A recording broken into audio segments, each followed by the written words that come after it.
Thank you for coming. To my employees, this is a once-in-a-life opportunity. We will not be taking off for May Day going forward. My brother, Don Derham, and I want to welcome everyone. For all those who do not know me, my name is Tim Derham, and I'm your host of today's event. I'm the president of Inter Insurance Agency and Universal Casualty Risk Retention Group. If we can hold the applause until after the speakers are done, it would give us a break and move things forward. We're here to announce today, for a few reasons. One, to announce the launch of Universal Casualty Risk Retention Group, memorialize the memory of the founder of our company, Donald Derham Sr., and recognize the impact that St. John's University Law School had on our lives. To acknowledge also the pioneering work of one of the titans of the insurance industry, Andrew Burrell, and also importantly to learn about the future changes that will be affecting the insurance industry and the automobile industry. Thank you, and if I leave anybody's name out, I sincerely apologize, and I beg your forgiveness. I want to thank my lovely bride for putting up with me and being supportive, and my daughter, who was handing out the name badges on the way in. I want to thank my son Theodore for helping organize the event and inviting the press here. I wanted to thank my nephews, Trip and Paul Derham, for handling the email, for organizing the IT. I wanted to especially thank our senior underwriter, Susan Calabrese, who tirelessly worked weekends and at night to organize this event, with Gene Nolan and Brian Woods of St. John's University. I wanted to thank the senior management of Inter Insurance Agency, Roland Becker, Socorro Sanchez, Tom Cirincione, and all the people and the employees of Inter Insurance. Inter Insurance is a program manager who's licensed in 50 states with 4 offices located in the United States. We have 35 employees. We do over $40 million in sales. We underwrite for Lloyd's of London, Chubb, Hardy, Brit, MS Amblin, Atrium, Liberty Mutual, Ironshore, and Meadowbrook Insurance companies. Inter Insurance represents some of the largest insurance companies in the country: Nationwide, Farmers, Travelers, Utica National, Hanover, and AmTrust. We started in 1997 with no clients and 1 desk. After my father's death, we wanted to rebuild, and I felt with our team we could do it. Blessed with the people that followed me to our new endeavor, Gina Gorey, Rob Driscoll, Socorro Sanchez, Davika Ramarine, we built a successful company. I wanted to thank the board of directors of Universal Casualty, Fred Donnelly, legislative Bill Lindsay, Ron McDonald, John Lohman, Tom Cirincione, our honoree, Andrew Burrell, and John Maloney. I wanted to thank our advisor on the deal, Lenny Belavia and Fred Joes, for their invaluable help in putting our 2 companies together. I want to thank the team at Universal Casualty who worked tirelessly for the past 2 years in getting this started: John McLaughlin, Joe Shavesta, Susan Calabrese, George Natale. The planning for our insurance company came together when John Maloney stopped in our office, former CFO of Long Island Insurance Company, U.S. Agents Holding Company, and he suggested that it was time for us to start this company. It was, we were on the planning process for about a year, and we were fortunate that Matt Ferraro of State Farm introduced this to our senior risk manager, Joe Shavasta. Joe comes from Zurich, has a law degree from Case Western, and an undergraduate from Carnegie Mellon, and Joe took the concept from the drawing board into reality Our final piece of the puzzle there is we were able to attract a very senior claims person from Allied World named John McLaughlin with 25 years of experience from Liberty Mutual and AIG. I would like to thank our law firm partners who are in attendance today. I would like to especially thank Fred Joes and the Lewis Joes team. I would like to thank Mike Coffey, Jim Tyree, and Wood Smith. I would like to thank Bruce Wright, our regulatory attorneys from Eversheds and Sutherland, Mike Miranda and his team from Miranda, Sabowski, Sloan, Sclaren, and Vervinatis. I'd like to thank Madeline McKenna from Fitzgerald, Hunt, Pagano, and Aubert, Lenny Belavia and Steve Blatt from Belavia and Blatt, Ben Petrosky from Ben Petrosky and Associates, John Aker, Bill Brewer from Zech Law, John Tynan from Worth, Longworth in London, James Lynch from Lynch, Gaskell and Emery, and Nick Rose from Nicholas Rose PLC. I would like to thank my financial advisors, investors, accountants, and actuaries, Thomas Amato of Glacier Management, Jerry Mulligan of Walsh Mulligan, Anthony Incavia of Incavia and Associates. I also would like to thank in attendance today my banking and financial partners, Citibank, Wintrust, First Insurance Funding, Mountain West. I'd like to thank my claims partners who helped put together this deal, John Moran, Glenn Hallahan of the Hallahan Group, John Fleming and Roger Naught of Triton Claims. We also have in attendance, I would like to thank our insurance company partners, Dan Faraday, Nationwide, Doug Hayden of Wright Risk, Mike Redden of Farmers, Paul Orsi of Zurich Insurance Company, Greg Lowry of GeoVera Insurance Company, Paul Deslinski of Beach Rate, Andrew Berger of Alliance Intermediaries, Peter Foley, President of LILCHA Holdings, Anthony Grippa, past President of Brown & Brown. I would like to thank our charitable partners here today, especially Dean Michael Simons of St. John's University, David Gallagher of the South Bronx Educational Foundation, Jim Conboy of Holy Cross High School, John Knowles of Legatus, and Sandy Ellis of the National Risk Retention Association. Also, I would like to thank the members of the press who are in attendance, Steve Acunto of the Insurance Advocate, Walter Sanchez of the Queens Ledger, Leslie Sissom of the Wall Street Journal, Ben Brimlow of the Business Insider.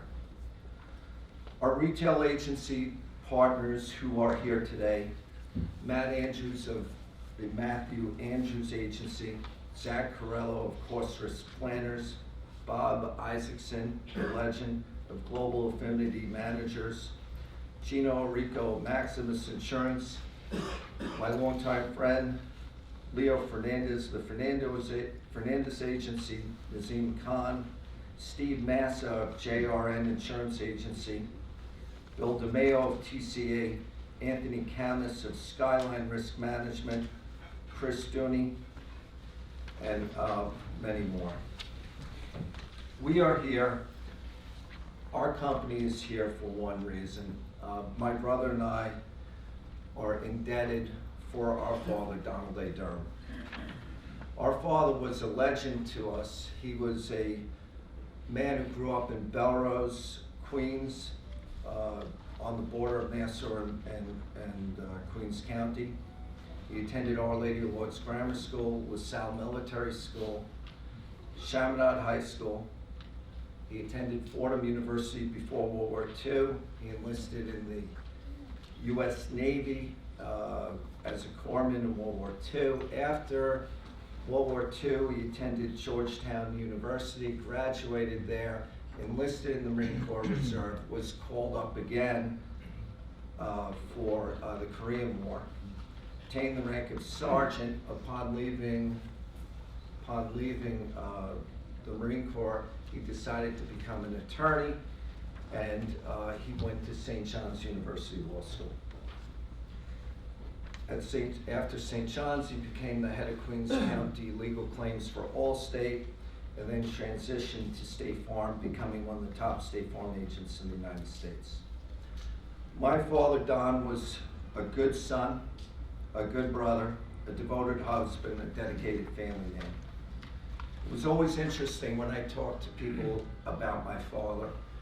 He was a class act. He knew governors, senators, congressmen, judges, policemen, firemen, sanitation workers, every type of person imaginable. He never treated anybody differently. One of the most important things in our life growing up, and the constant growing up, he was very proud of the fact that he was a graduate of St. John's University Law School. He supported St. John's University Law School. He became a member of the President's Council of the Law School and would never miss an affair there. We are indebted to the St. John's University Law School family, and we would like to give back in this theme of today of gratitude, Thanksgiving, giving back, and change. The second thing is we would like to talk about is Universal Casualty Risk Retention Group.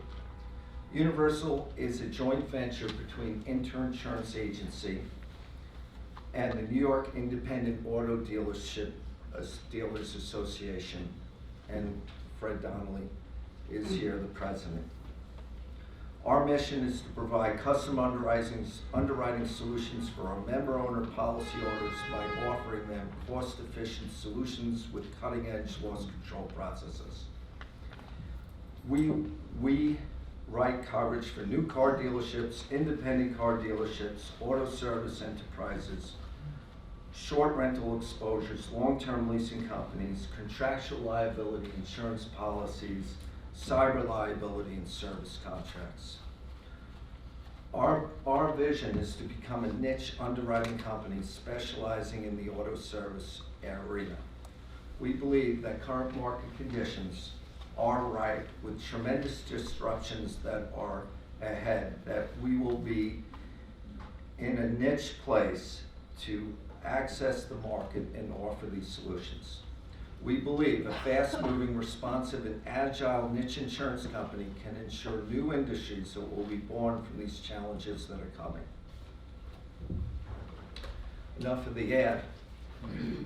About 20 years ago, after I transitioned from State Farm, I attended a PIA affair, and I met a fascinating individual. His name is Andrew Burrell. And if Andy and Martin can come up here.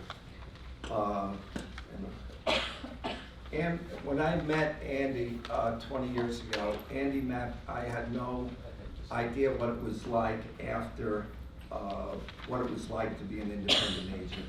And Andy mapped out a strategy for me.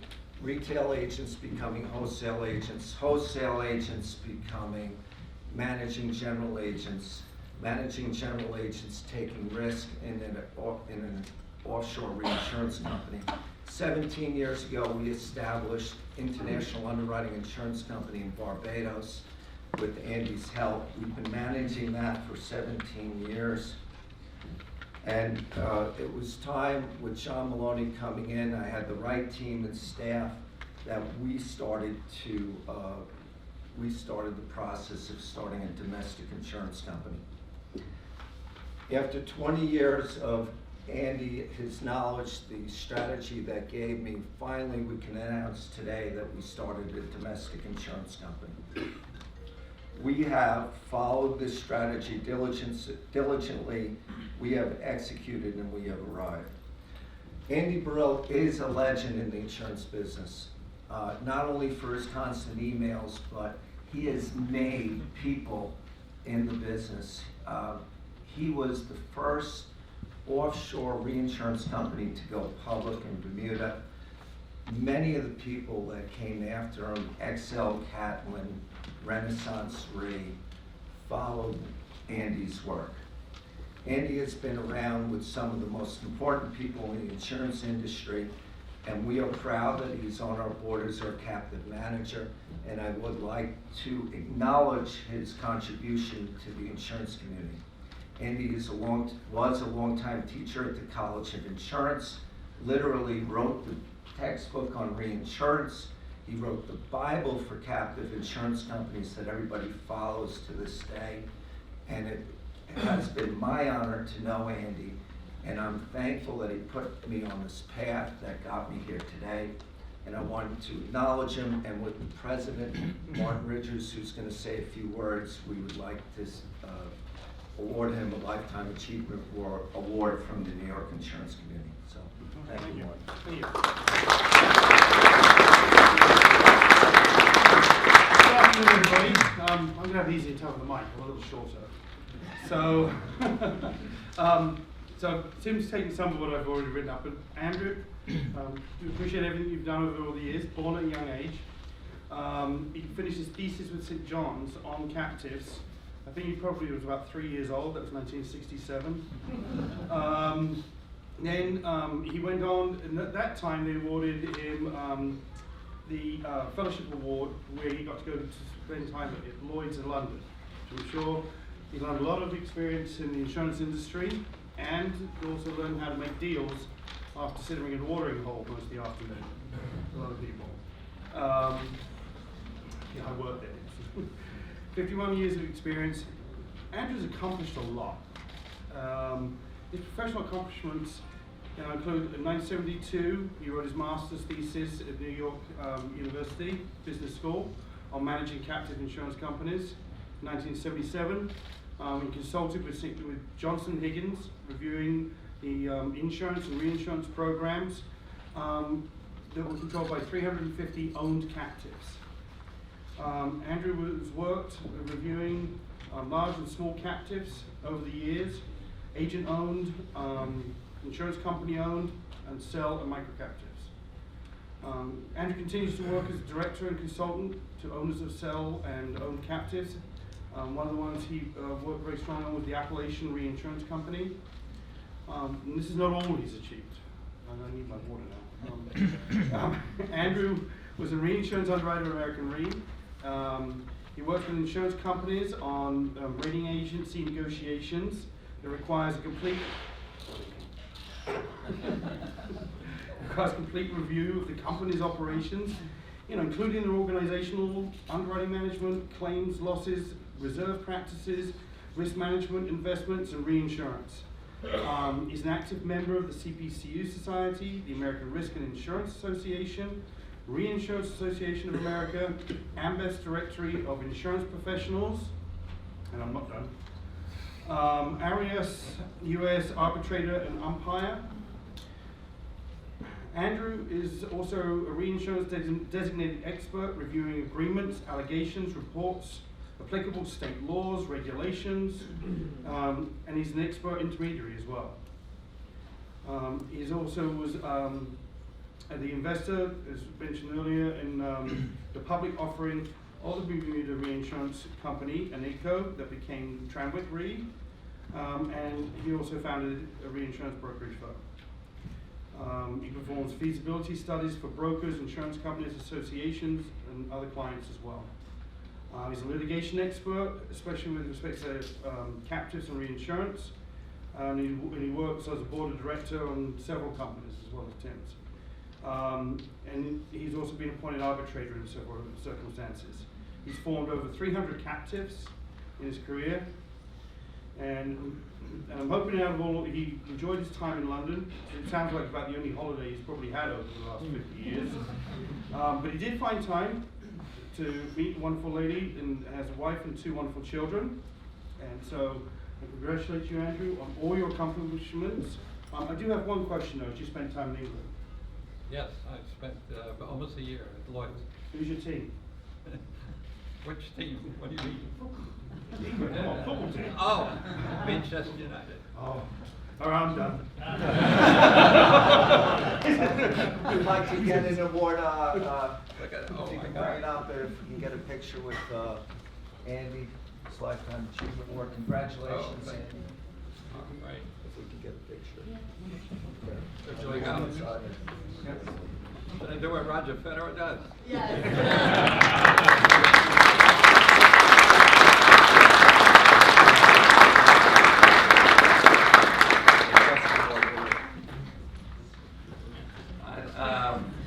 I don't know how much I paid that guy, Tim, to say all that, but I'll take it. One thing about being a private consultant, you sort of like, I find this in the litigation work I do too, is that you have no idea what I'm doing because it's all under non-disclosure agreements. But Tim, when I first met Tim, the thing that I noticed first about him was that he was an aggressive learner, constantly asking questions. And when we sat down to discuss, I said, well, I think, an agency should own their own insurance company. And he said, well, wait a second, well, we switch hats. Now we go from commission income thinking to underwriting risk thinking. And a lot of people have not been able to transfer that idea. I said, yeah, that's what will make you unique, and you will be able to successfully do that.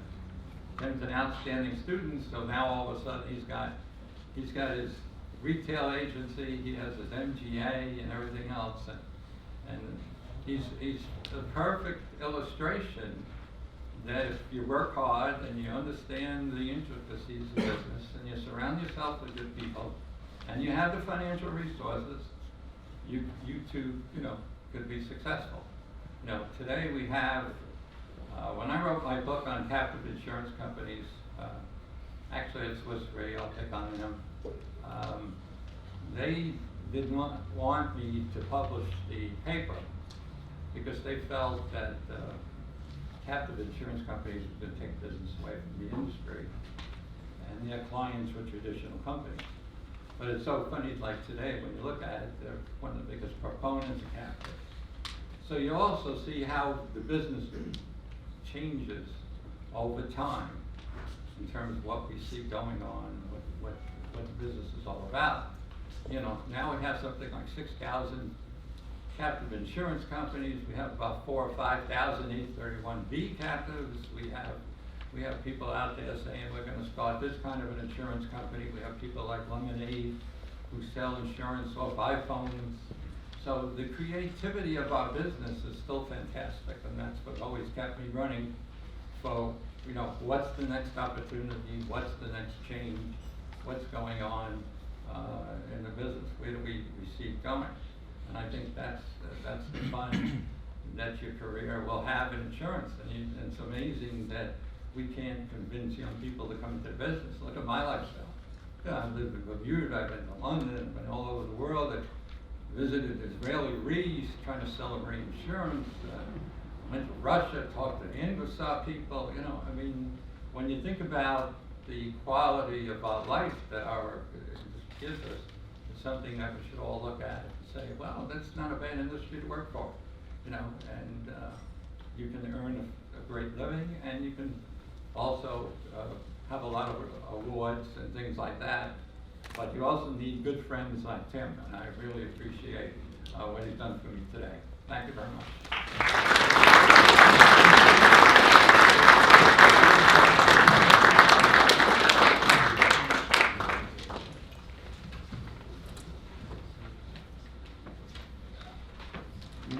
You know you're getting old when the Dean of St. John's University Law School is your age.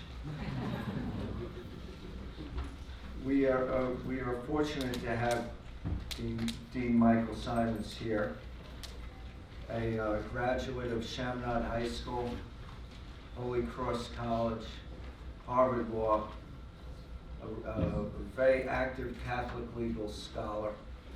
I can't do justice to all of his accomplishments, and I know you're dying to hear him and John Ellis speak, so I'd like to introduce Thanks, Simons. Thank you.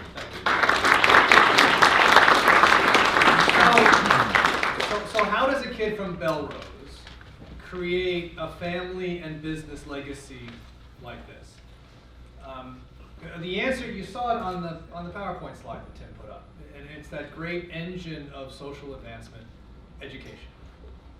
And for Donald Derham, it was a series of Catholic schools, starting with Our Lady of Lourdes, then Chaminade, and I know I'm not the only Chaminade grad in this room, and culminating at St. John's Law. And St. John's in the mid-50s, when Donald Derham was there, was filled with people like him, hardworking strivers who were seizing the American dream through higher education. People like Pat Rome, who Tim talked about, who would become not only dean of the law school, but one of the titans of real estate law in New York State. Joe Matone, a kid from Brooklyn who would become and still is one of the biggest real estate developers in New York City. Donald's classmate Mario Cuomo, who would go on to do noteworthy things. And of course, Don Derham, who through his hard work established a legacy in the insurance industry that is still living today. And it's fitting that we're celebrating the insurance legacy in connection with St. John's. When Andrew went to the College of Insurance, it was not part of St. John's University. It is now. And so many of our graduates at the law school, many of whom are here, have achieved their success in insurance and in the practice of law around insurance work. Not just Don Jr., but Fred Joes, and so many of the other St. John's lawyers who are here and were successful in the insurance business. Now, Tim talked about gratitude and the family's gratitude for what St. John's gave their father and through extension them. This is a chance for me to express my gratitude. What we're doing here today as we celebrate Donald Sr.'s legacy is endowing a scholarship at St. John's. It should be obvious that law school is a lot more expensive now than it was in 1956, or than it was in 1997 when Don Jr. went to St. John's. And the key to keeping the opportunity that education provides available is those who have giving back to pull along the next generation, and that's scholarships. Somewhere in college right now is a kid who's working hard to put himself or herself through college and whose dream it is to go to law school. And someday, 50 years from now, people will fill a room like this to celebrate that kid's professional and family legacy. Maybe they'll be in insurance, maybe they'll be in self-driving cars, maybe they'll be in artificial intelligence or self-driving helicopters or things we can't even imagine. But that legacy will be a result of the opportunity that kid had because of a scholarship that was given to him. And maybe it was the Donald J. Derham Scholarship at St. John's University. And that's what we're doing here today, creating a legacy that will live on for Donald Derham in perpetuity at St. John's Law School. So thank you very much for being a part of it, Tim. Thank you so much for being at St. John's.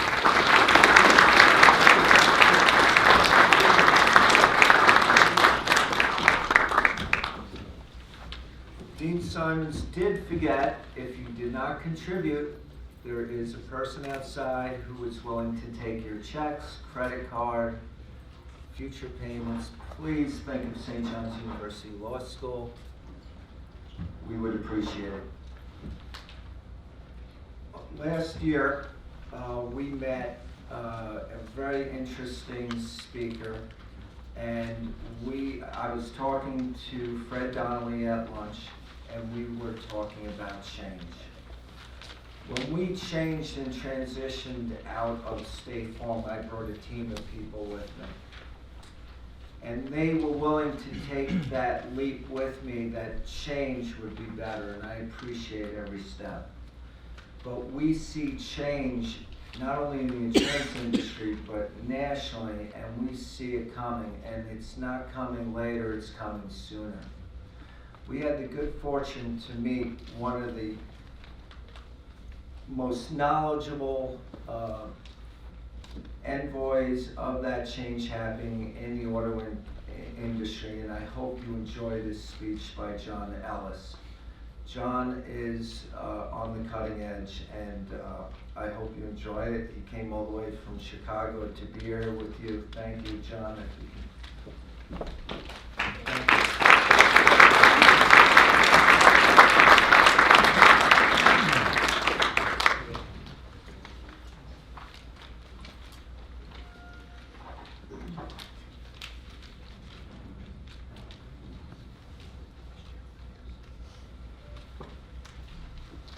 Can y'all hear me?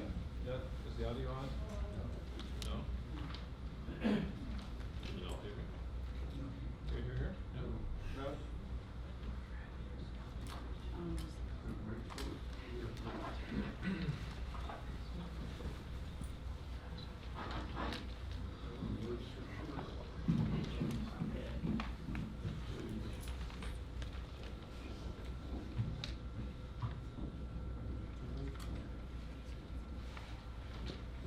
Testing?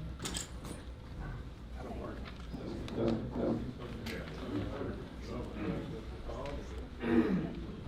All right, can you hear me now? People in the room? No? If I shout, can you hear me now? All right, let's do it the old-fashioned way. All right. So as I'm sitting here, I will tell you that I was, as the dean called out, that young student thinking about wanting to go to law school. I had a lovely bride who had just actually gone through life with 2 postgrad degrees with me. And her father was an attorney, and big fan of the law. And I said to her, sweetie, I figured it out. I'm gonna be an attorney. Gonna go to law school. She looked at me with these deep loving. Now, I've known this woman since I was 1 year old. We grew up in the neighborhood together in Chicago. She looked at me with loving eyes and she said, that's fine, but if you do, you will be served with your very first legal case, a divorce. So, Dean, it's not just paying for school, it's also paying for the outcome of school. All right, can you all see this? Yes? You're gonna get slides afterwards, so if for some reason you can't see it, for some reason it is difficult, no worries, we'll get that slide deck to you. My name is John. It's a real pleasure to be here today. Thank you so very much. Always excited to share stories and always excited to share where we are with technology. I'm going to be up front. We're being filmed here, so my foul language will be to a minimum. But if none of you walk out of this room and there's not a single oh shit, I didn't do my job right. There should be at least one oh shit, okay? You don't have to say it publicly, but you should feel it. Now, I'm going to give you a background outside of the warm introduction that Tim gave, to just make sure that you understand the bias that I bring to the conversation. It's important that you understand my perspective so you can begin to question or challenge that. And when we walk away from here, you're going to have the slides. You're also going to have what's called the information cited document. So for every slide, I have copious amounts of research, whether it's from the numbers or the organization or whatnot, so that I can tell you the narrative. My goal is that at the end of the day, I'm not the smartest person in the room, but that you have all the narratives so that you can then have an honest conversation back with me, okay? With that said, though, here we go. I'm a developer. I'm a software developer. I'm the kind of person that writes code every single day. In fact, when I was over to the side, I was answering some questions to my team really quickly as we were getting the product ready. Uh-oh. Did we lose something? No? Bad code, yeah, bad code.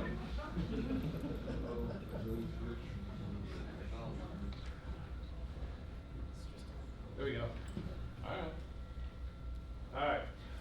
I started the firm Ellis Associates. Notwithstanding what you see, I actually grew up in Mexico for a period of time, speak a couple different languages, have a few different passports. And so part of my time and tenure as a professional has been overseas. And so I got quickly asked, how do I do business effectively? And so I created a program and then a company to deliver that. The 2 technical things that bring us here today are, number 1, Motorola. I started my career at Motorola in 1990 and quickly became very good at and very well known for something called open source. For those who are attorneys, it is a way that we in the community of technology handle technical developments. It handles the intellectual property process. The long and the short of it is we come together and we share. We share with the intent to understand, to further, and we build business on top of the sharing. There is still opportunity for competitiveness and intellectual property, but at the foundational levels, that is not meant to be competed upon. It's called open source, if you're interested in more writing. But quickly within that story, a number of us were sitting in a room one day, and we said, why is it that we at Motorola have to spend so much money buying this proprietary operating system? Is there something else that we could do? And recently, a couple of years earlier, a young man by the name of Linus Torvalds had released a product which today you call Linux. And so we in the engineering community said, could we do something? And we did. And in fact, we delivered the very first Linux-based cell phone in the world. It was unheard of anywhere for a corporation to use open source to build and deliver a product that they sold. Today, however, you would know that as Android or as iOS from Apple.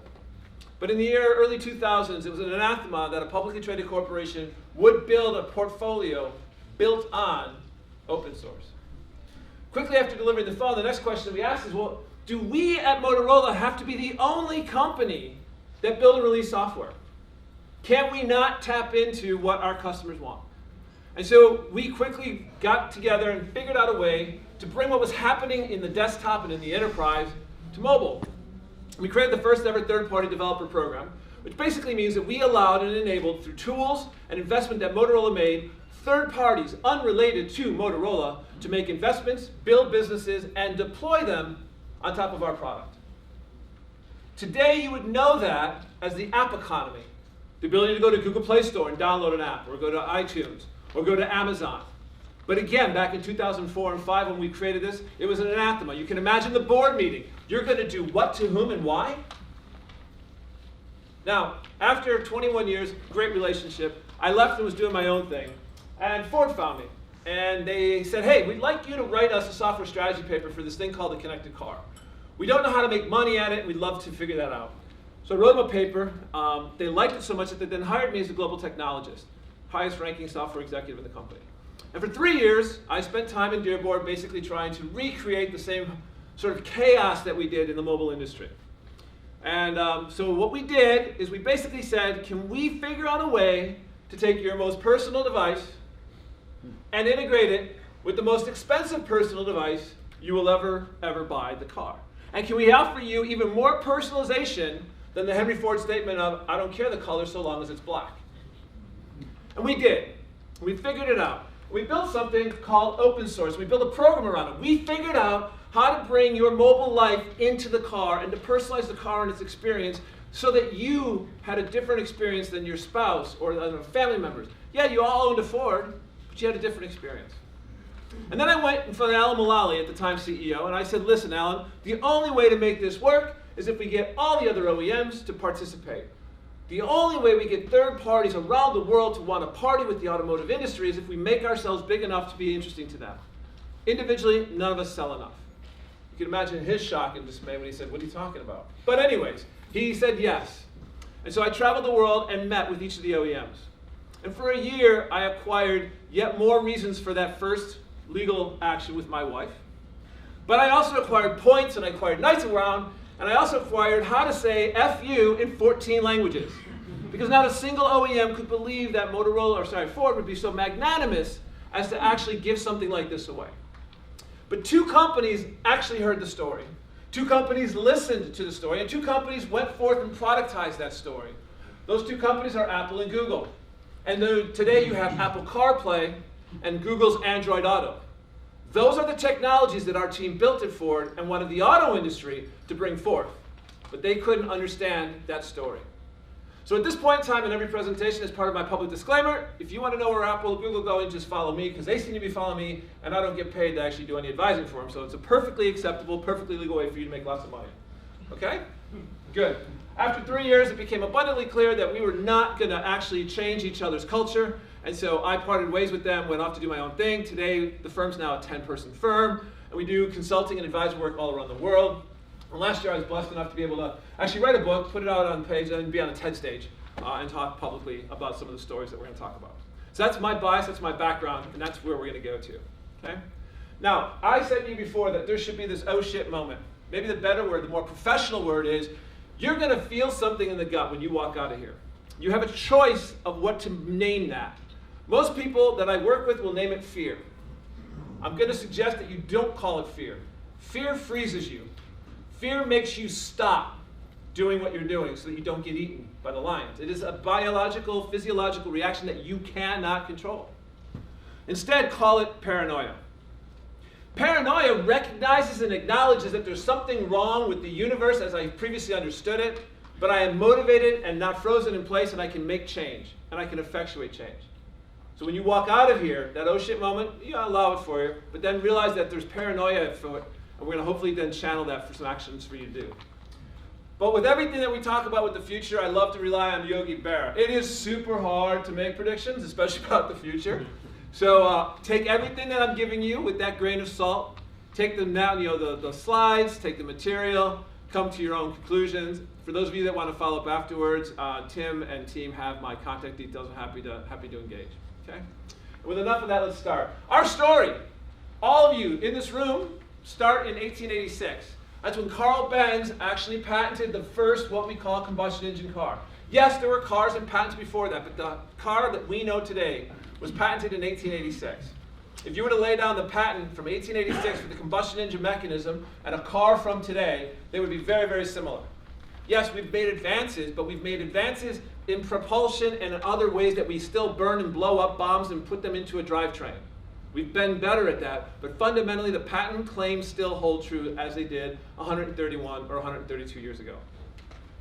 Now, what was interesting though is the car that we know today, the industry we know today, is courtesy of Henry Ford. He pioneered the idea of the assembly line. And this is pictures taken in the 20s for our rose factories, or their rose factories now, in the US.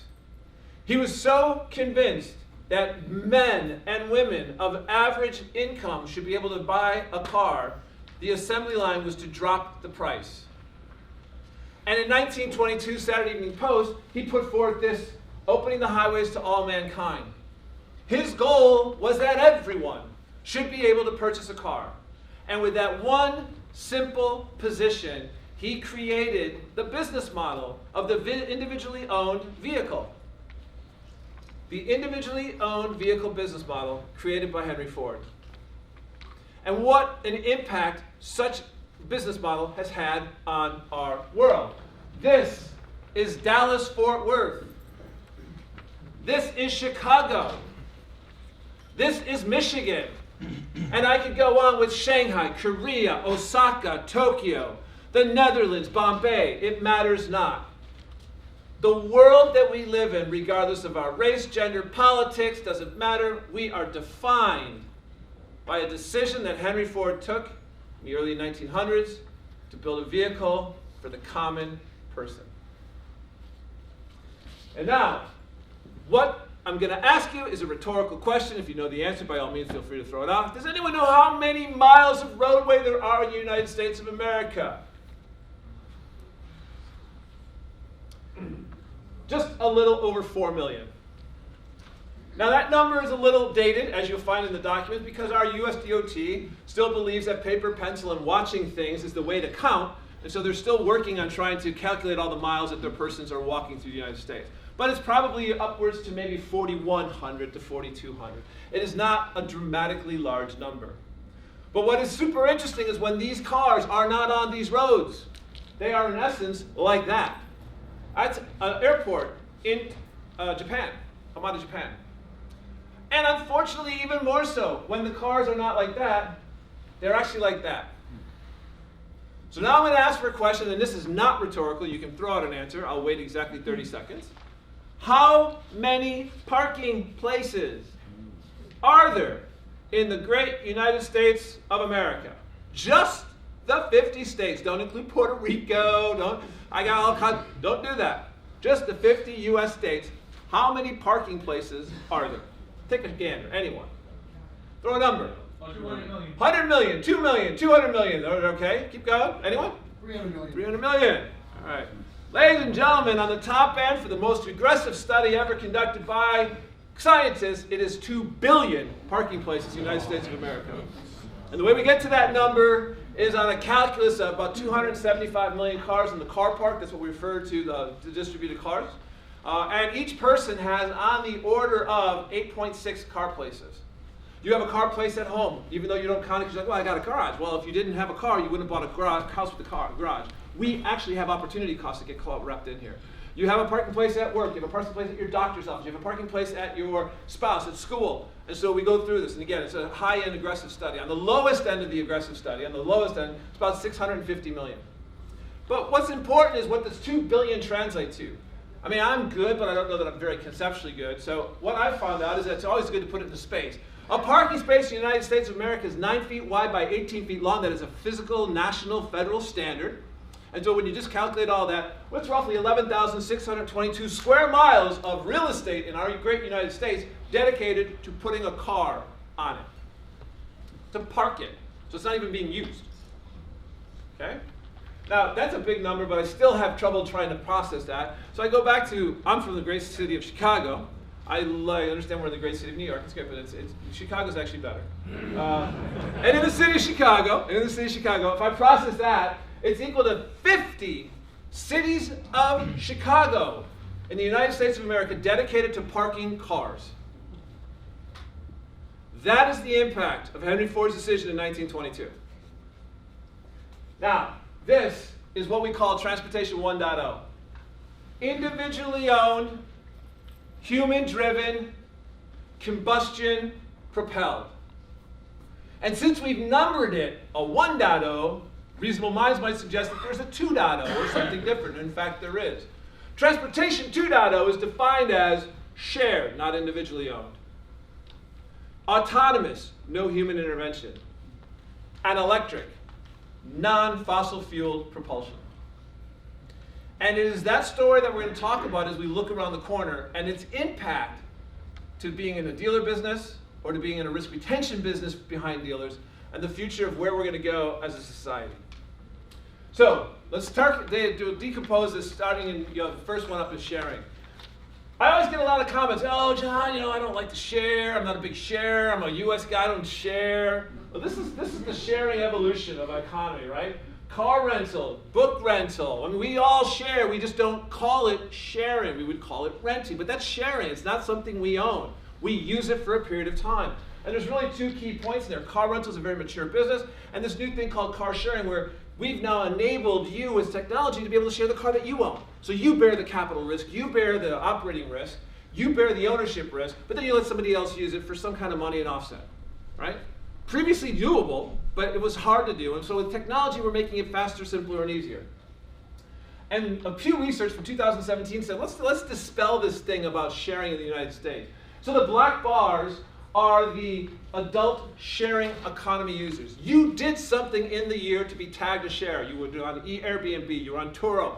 You did something in terms of music download. You did something that we could track and attribute to being a sharer or a consumer of sharing. And the red line represents the percentage of adult internet users over the age of 18. And what we're seeing is we have big penetration in the United States. We can and we do share. We just didn't necessarily call it sharing. We had different words for it. But we are comfortable, and we're getting even more comfortable as the younger generation move up and see what's available. Now, this whole idea of sharing and shared mobility has a history behind it with names. It's a lot of detail. Suffice it to say, it too has had an evolution from 1.0 where you still had to go get the car like Hertz or others, and then 1 to many where I could put the car like a zip car and leave it there, then you could come and pick it up, and so lots of different evolutions, all the way down through to microtransits. This idea that it's carpooling, but it's cool. It's van pooling, but it's cool. This idea of microtransit. And what's super interesting though, however, in our story is China. Yes, we're in the United States. Yes, we have our own destiny. But what a lot of folks don't realize in the automobile industry is there's a great revolution happening.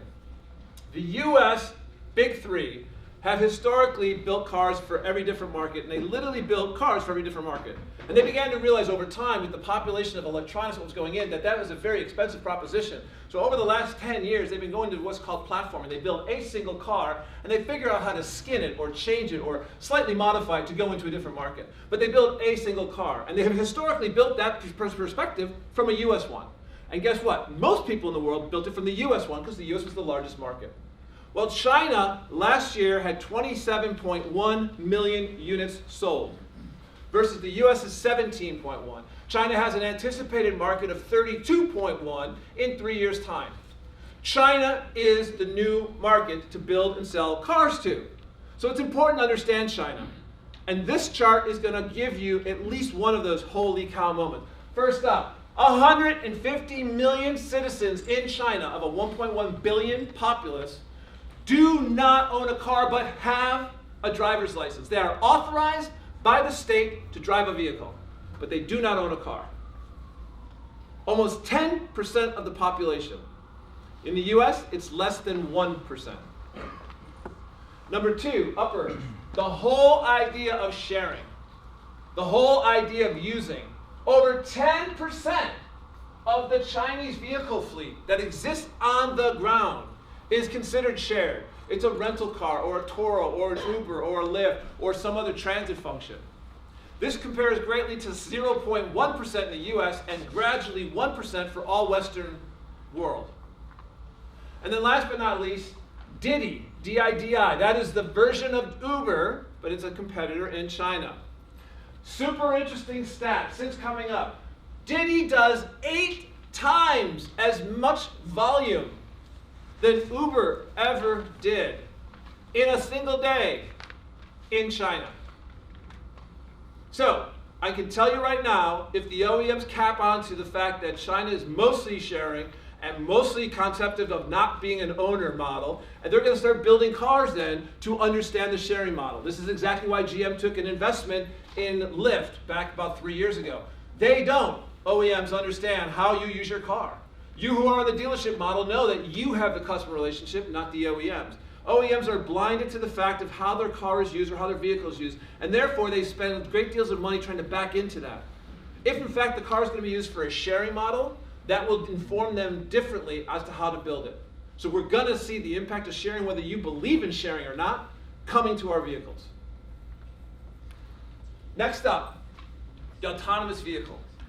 So I showed you in 1886, that's when Carl Benz did the first patent.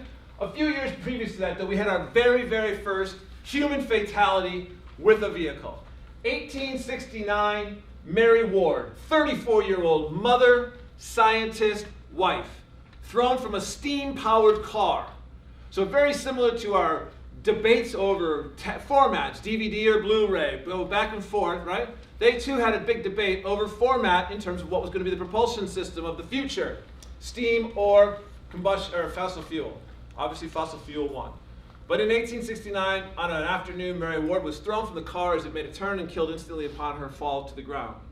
A few years later, in this hemisphere, in this city, the first pedestrian death was actually Harry Bliss. He was stepping off of a trolley car when a cab came around the corner, pinned him. He died 2 days later because of his wounds. And it has been a tragedy that continues to persist in our industry. We have death on our roadways.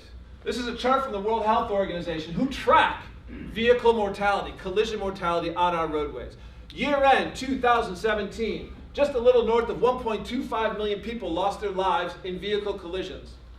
Of that number, 40,100 were here just in the United States of America. Now this is those who lost their lives. This does not account for the almost nearly 50 million people who survived, but whose lives have been forever changed because of that collision.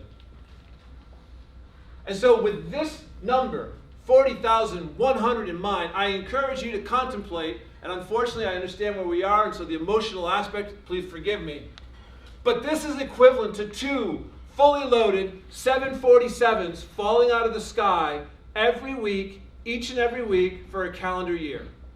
That is how many people we lose on our roadways just in the United States of America.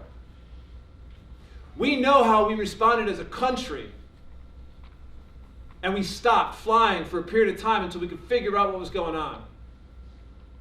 Imagine if we actually took the same approach to driving.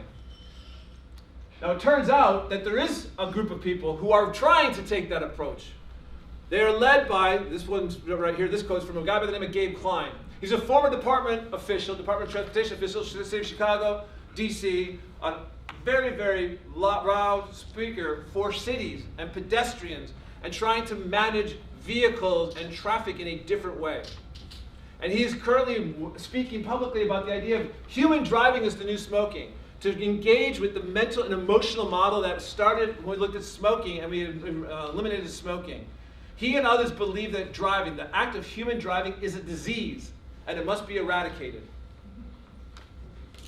Now, you laugh, but 40,100 in the US, 1.25, 1.3 million worldwide, it ranks as the top 10 reasons for why a human being leaves the earth. Right up there with tuberculosis and measles. Those are diseases, so it's not necessarily wrong or incorrect to hear him as he says, yes, it's a disease that needs to be eradicated. And these are the companies that are hearing that challenge and taking that challenge. Super dense, so again, you're going to get it.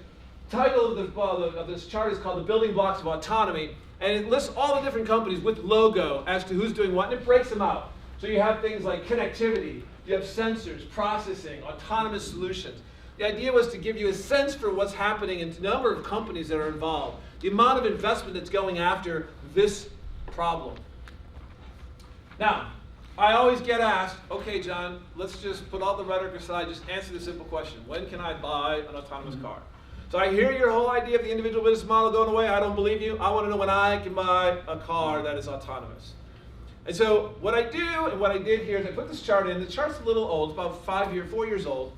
And I haven't updated. I'll give you an updated one in a second. But I wanted to show you as of 14, what the common people were saying. And the biggest one right here is right here. It's Adam Jonas from Morgan Stanley. He was the most aggressive. He said, by the year 2026, you will be able to buy a car that is autonomous. That means no steering wheel, pedal, or brake. And that was the best thinking in 2014. There's some other stuff in there, going all the way to 2064 and 2070. But then guess what? Ford Motor Company, a year ago, said by 2021, you will have a car without steering wheel, pedals, or brakes. So they brought it in by 5 years. And guess what? GM, not to be outdone, has now said, well, it's 2019.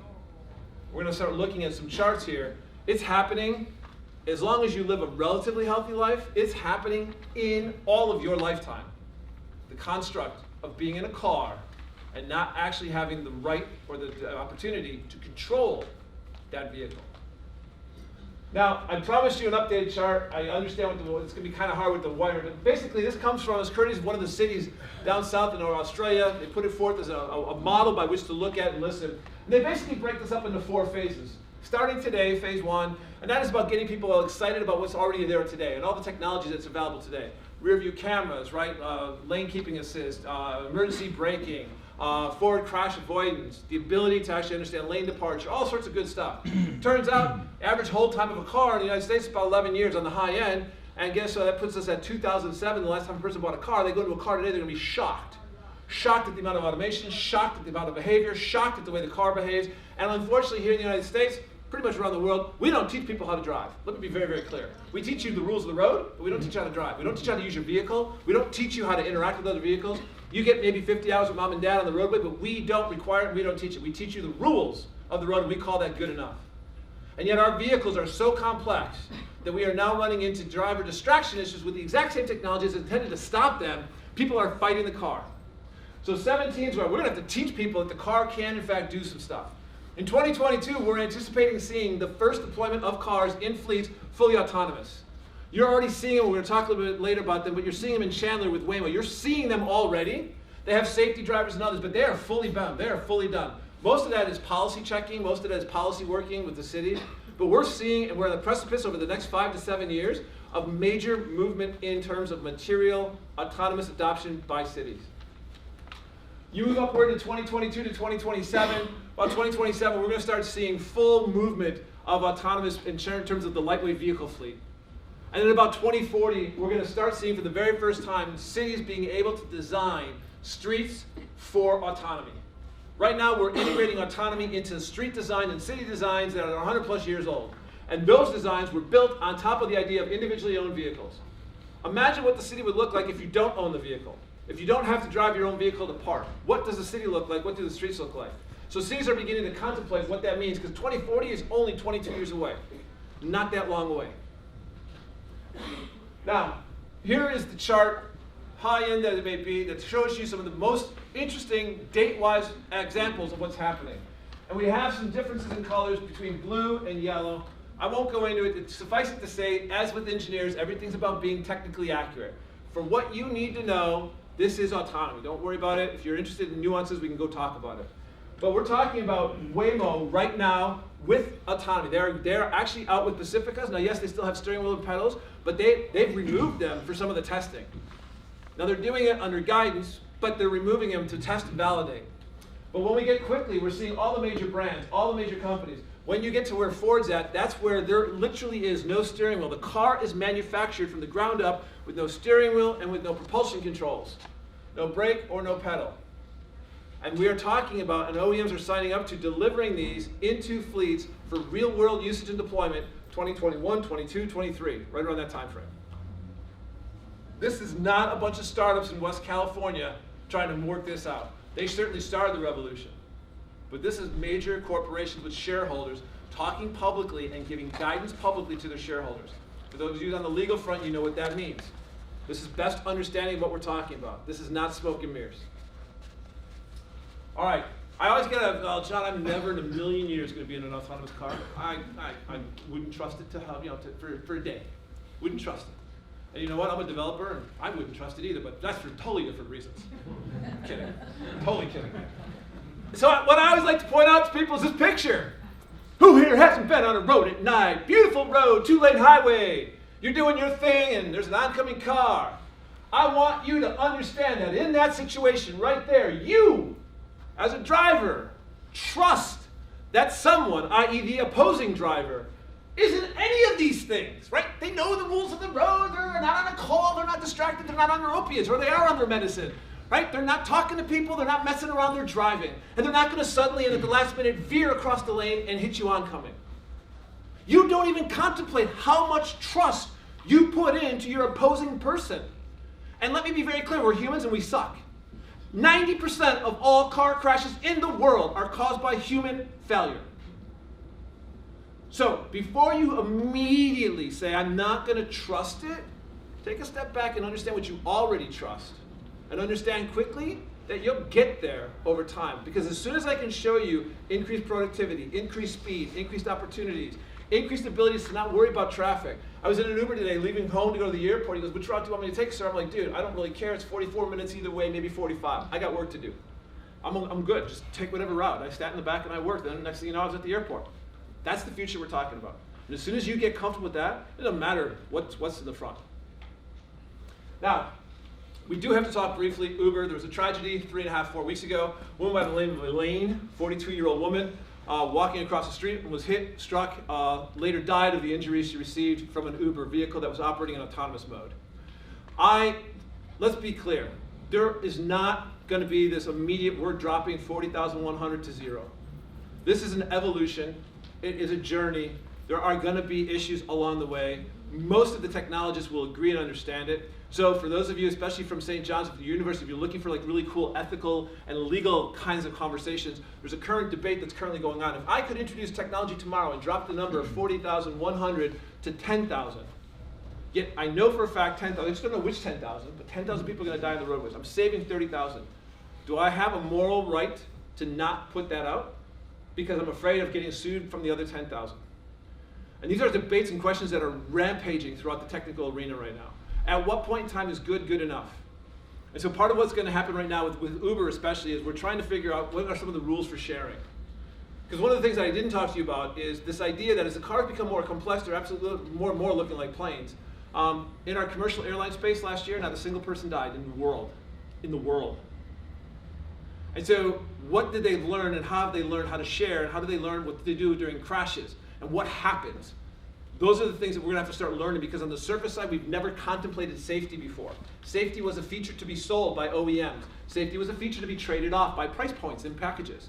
Safety was something you could trade or not trade. We assumed that as a human being, you were the driver. Safety was secondary. And when we move into this world where autonomy is and the human being has no decision making and has no recourse, safety can no longer be a feature. And what previously was a competitive advantage between two different OEMs can no longer be. And this is a huge behavior change that we're beginning to explore just the very earliest stages of. So again, if on the law side specifically, if you're interested, by all means, I'm happy to point you to the groups where this is happening because it is an absolutely rich opportunity for discussion. All right, electric vehicle. We're going to start the electric vehicle conversation with a little bit of something to do with our climate. I'm not here politically, we're not going to talk about it, but we can just talk about the numbers. This is from a chart that's actually courtesy of Larry Burns from General Motors. He was previously the SVP, Senior Vice President of Engineering and Propulsion. And he went out and he studied the MPG listed, the EPA ratings that were listed on vehicles. And he tracked them and he laid them out. So it's starting from 2008 to 2015. And in 2008, the average was 20.8 miles per gallon. And by the year 2015, in the study, it was 25.3. So it was an actual increase, right, of 20.8 to 25.3, or roughly 4.5 miles per gallon. That equates to about 0.65 miles per gallon per year for 7 years. Now, until and at such time as it changes, our goal is to hit 54.4 miles per gallon. Now, yes, it may change. I acknowledge the politics. But for now, the roadmap that the OEMs are operating against is this one. And that is a 2.8 times faster opportunity than we've done in the past. And as Larry Burns presents this chart, and again, in your notes, you'll see the link for the video, he says we've shaken all the trees. We've done everything we can to make this vehicle as lightweight as possible. We've done everything that we know how to do in the constraints that we have.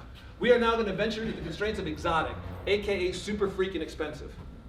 Or you build electric, which is zero.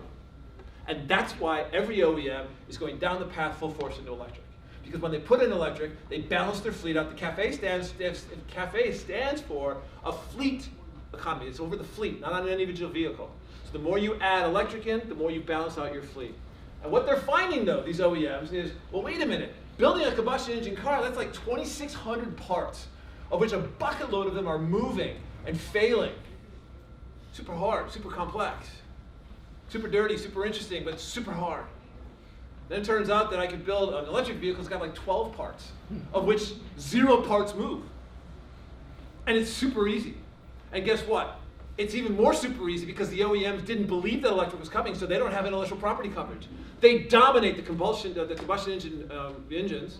They have nothing in the way of electric. And so we're seeing just a huge amount of research and development and car companies coming, starting up, and all going into electric from the ground up. Because it's easy, no intellectual property coverages. Oh, and by the way, it's easy to build. Now what's super interesting, though, is on the cost basis, you start contemplating this. Okay, well, let's go talk about it. Today, an electric car is more expensive. This chart has 4 colors that are interesting. The blue line, that blue line that goes across, that's the whole price line for a combustion engine vehicle. In order to sell a vehicle, we have to hit a certain price point. And so that's the blue line, held roughly equal to about $28,000 to $30,000 a year. That's about what an average person per Henry Ford's mile can spend on a car. If you look at the electric vehicle in 2016, it was about $45K. The numbers that are there are broken up into 3. Light blue, which is battery, gray, which is body, and green, which is vehicle. Vehicle and body don't change. I mean, that's vehicle design, vehicle build, we're done there. And we don't change at all also on the powertrain. But where we're going to get huge opportunities is this thing called the battery. Please raise your hand if A, you have a cell phone, or B, if you have a laptop. Come on, raise your hand. You don't have to look at each other. Everyone close your eyes. I'll just keep my eyes open. Good, most of you. Ladies and gentlemen, thank you. You are part of the revolution. Because it turns out that the battery in your phone, and the battery in your laptop is the same battery that's in the Tesla, or the same battery that's in the Bolt, or the Volt. It's a lithium-ion battery. Chemistry is identical. Packaging is different. And so everything that we're learning on how to make these batteries better to give you longer talk time or to give you longer compute time will give you longer drive time. And in fact, at the most recent North American Auto Show, we saw vehicles being announced that have ranges in excess of 375 miles coming in about 2 years. Last year, Samsung introduced a battery at Mobile World Congress, the largest mobile conference, showing something on the order of 575 miles to a charge. Elon Musk, as crazy as he is, talked about his big-ass truck coming out, and he's got 750 miles to that pack. We are getting to that point where this idea of range is completely gone. And we're going to get to a point where people are like, what do you mean you have to do what to what? You have to take this and stick it in here and then wait for fuel? What is that? They don't even know. What I also tell people is for those of you who are old enough to have kids, and you look at your kids, every one of them has a cable and a little thing, and they're just used to it. They jack in wherever they go. They have learned to move their life around their devices. And so when I posit this to the parents, I'm like, if they have figured that out on something small like the cell phone, don't you think they're going to figure it out on something large like a car? Now, what's super interesting is the density person of buying. We're going to look at this, but again, the U.S., notwithstanding what anyone in politics has said, U.S., China, and Germany are the 3 largest areas in the purchase of vehicles, and we are seeing sales that are constantly eclipsing every forecast. Now, what's super, super interesting about that is independent of any other variable, simply on price, range, cost. We anticipate the crossover point of more electric vehicles sold than combustion engine vehicles sold by the year 2038. That's holding everything else constant. Just looking at price, performance. That's it. Now, when Bloomberg put this note out, they argued that they did not understand nor incorporate all the external variables. And I want to give you a few to give you that other oh wow moment. The first one up is this. A number of countries are making proclamations for the termination of all fossil fuel vehicle sales. We have Germany, which is principally the largest technical company or country in the world building cars, and most of the tier ones, those firms that build all the parts, are in Germany. So Germany, the country, has said we're done by the year 2030. India, by the year 2030. We got this thing down here, China. For those of you that don't know, China just made, or actually a couple months ago, just made the current premier. He is now premier president for life. He's about 60, 62 years old. He has a vision for 2050. And it is a pure electric vision. It is not a single polluting, polluting is it's a pejorative. There's not a single combustion engine vehicle on the road, diesel or others. It is all electric. And the electric comes from multiple different places, including alternatives and others. I would draw your attention to that report if you're interested in speculation on what's going on. There are some super interesting impacts to our geopolitical, what's happening, the double down strategies, all of that, as it relates to minerals and others. There's an article specifically in your notes called Weaponizing Capital. It is the new concern of our US military, that China is using business and capital investments to actually go after what then becomes core to the future. Now, what is super, super interesting about all this is that our crazy brethren out of California, Governor Jerry Brown said, hey, wait a minute, if the great country of China can do this, then the great state of California can certainly do this. So he's commissioned a study to see about stopping the sale of combustion engine vehicles in the state of California. Wholesale stopping. He's even gone so far to challenge him to say, how about stopping the use of in California? For those of you that don't understand the role of California, California is the one and only state that has a carve-out through the EPA. It's called CARB, California Air Resource Board. Basically, the rule on the road is, as goes California, goes the US. As goes the US, goes the world. So ergo, as goes California, goes the world. And mostly has been held true for the last 20 plus years, specifically around the EPA.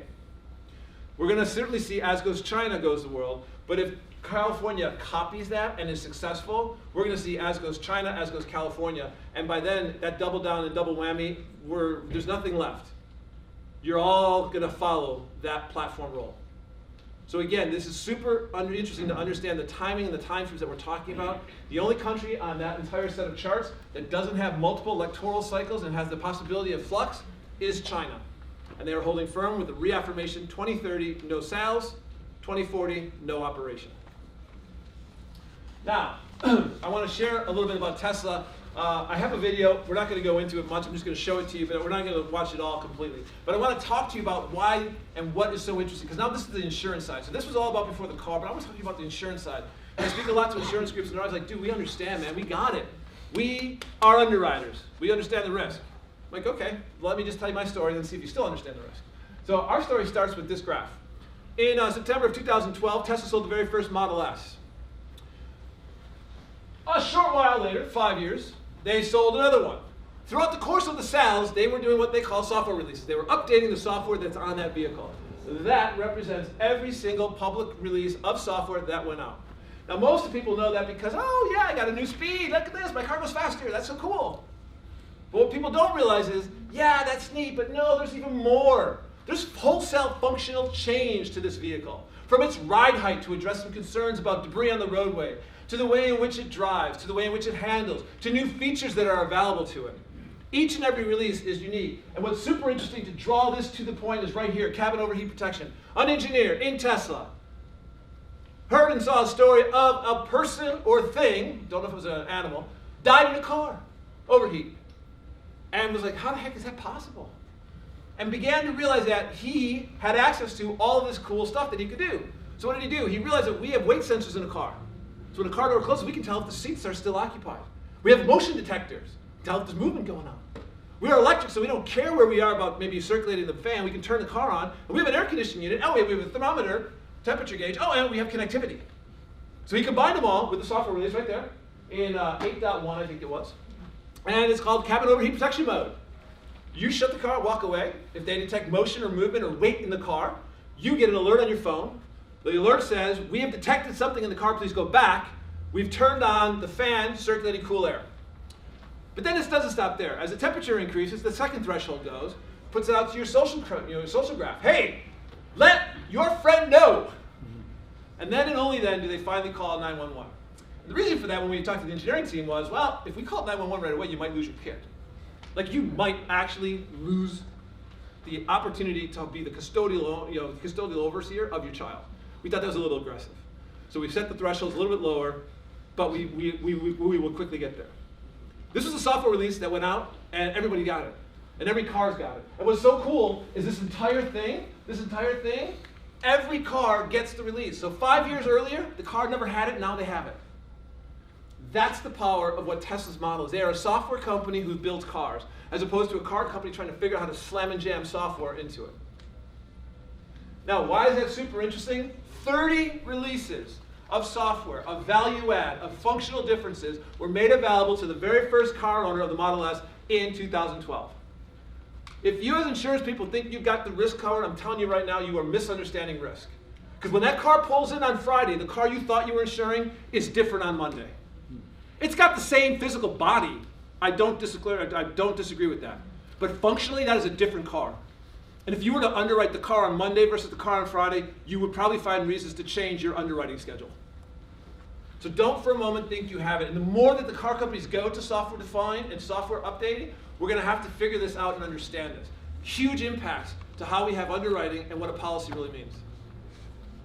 Now, this is just to point it out how profound this is. Tesla's a car company. Who here's ever bought a car without a radio? And please don't talk about a car from 1960. Recently, if you've not bought a car without a radio, you can't. We don't sell cars in the US without radios. We are the radio-defined culture. Guess what? Tesla sold the Model 3 without a radio. Now what they did, smart people that they are, there was a radio inside the car, physically there, hardware and all that. But it's all software defined, so they didn't enable it. So you couldn't actually turn it on, you couldn't control it. You could get no access to the radio. So effectively for you as an owner, it had no radio. And then they studied people's reactions. And then they sent the bid over the air, and then the radio got turned on. That's the level of ingenuity and engineering that we're talking about that you are being presented and being asked to underwrite as risk. Now this is the chart of a company that is doing that kind of bit swapping. This is the warning you get, the legally required. Every lawyer is going to say you need to have a warning. People have to opt in. This is it. Let me read it for you explicitly. Are you sure you want to push the limits? ? This will cause accelerated wear of the motor, gearbox, and battery. Option 1, no, I want my mommy. Option 2, yes, bring it on. That is the mindset behind a company who says, I got a legal requirement, fine, I'm going to do it that way. And guess what? People love it. Now this is the video. You're going to have to be able to hear the audio. I'm going to stop it after 10 seconds, but I want to show you something really quickly. And I'm going to keep talking while this is going on, because you're not going to be able to hear it. What's going on right now is Tesla released a software update in December of last year. And it was called the Christmas Easter egg software update. Who here is a Tesla owner, driver, a Model S or a Model 3 or a Model X? Anyone? Okay. So this was an update for the Model X specifically. And what it was done is what you're seeing him doing is you're entering in the code necessary to open up the Easter egg. So there's a big, this is a huge geek thing in the technical world. People put little gifts and little toys and little things. It's like geocaching. If you can find it, you can have at it. It's about unreleasing and unleashing technology and opportunities that were never there. And what he's talking about here is this Christmas mode, which when you enter it, put it in there, when you leave the car, close it, lock it, it enters into Christmas mode, which means it flashes the lights and flaps the doors to music, to Christmas music, specifically to the Trans-Siberian Orchestra. And so you're hearing the Trans-Siberian Orchestra, dun, and it's going on, and it's dancing, and so all the lights are the bass inflections, and there are the windows, there are the doors opening up, and all of a sudden the doors are going to flap back and forth, and blah, blah, blah, blah, blah. This came out as an update. There is no product group anywhere in the world that looked at this before and said, we're building a car to do this. This is something cool, the engineers thought it would be cool, and they feel like, hey, if an owner feels like that's something they want to do, that's great, we're going to do it, right? And that's what they did, okay? All right. Now, we talked about shared autonomous electric. The minute we get into autonomy, whether it comes this year, next year, 10 years from now, there's something called the passenger economy.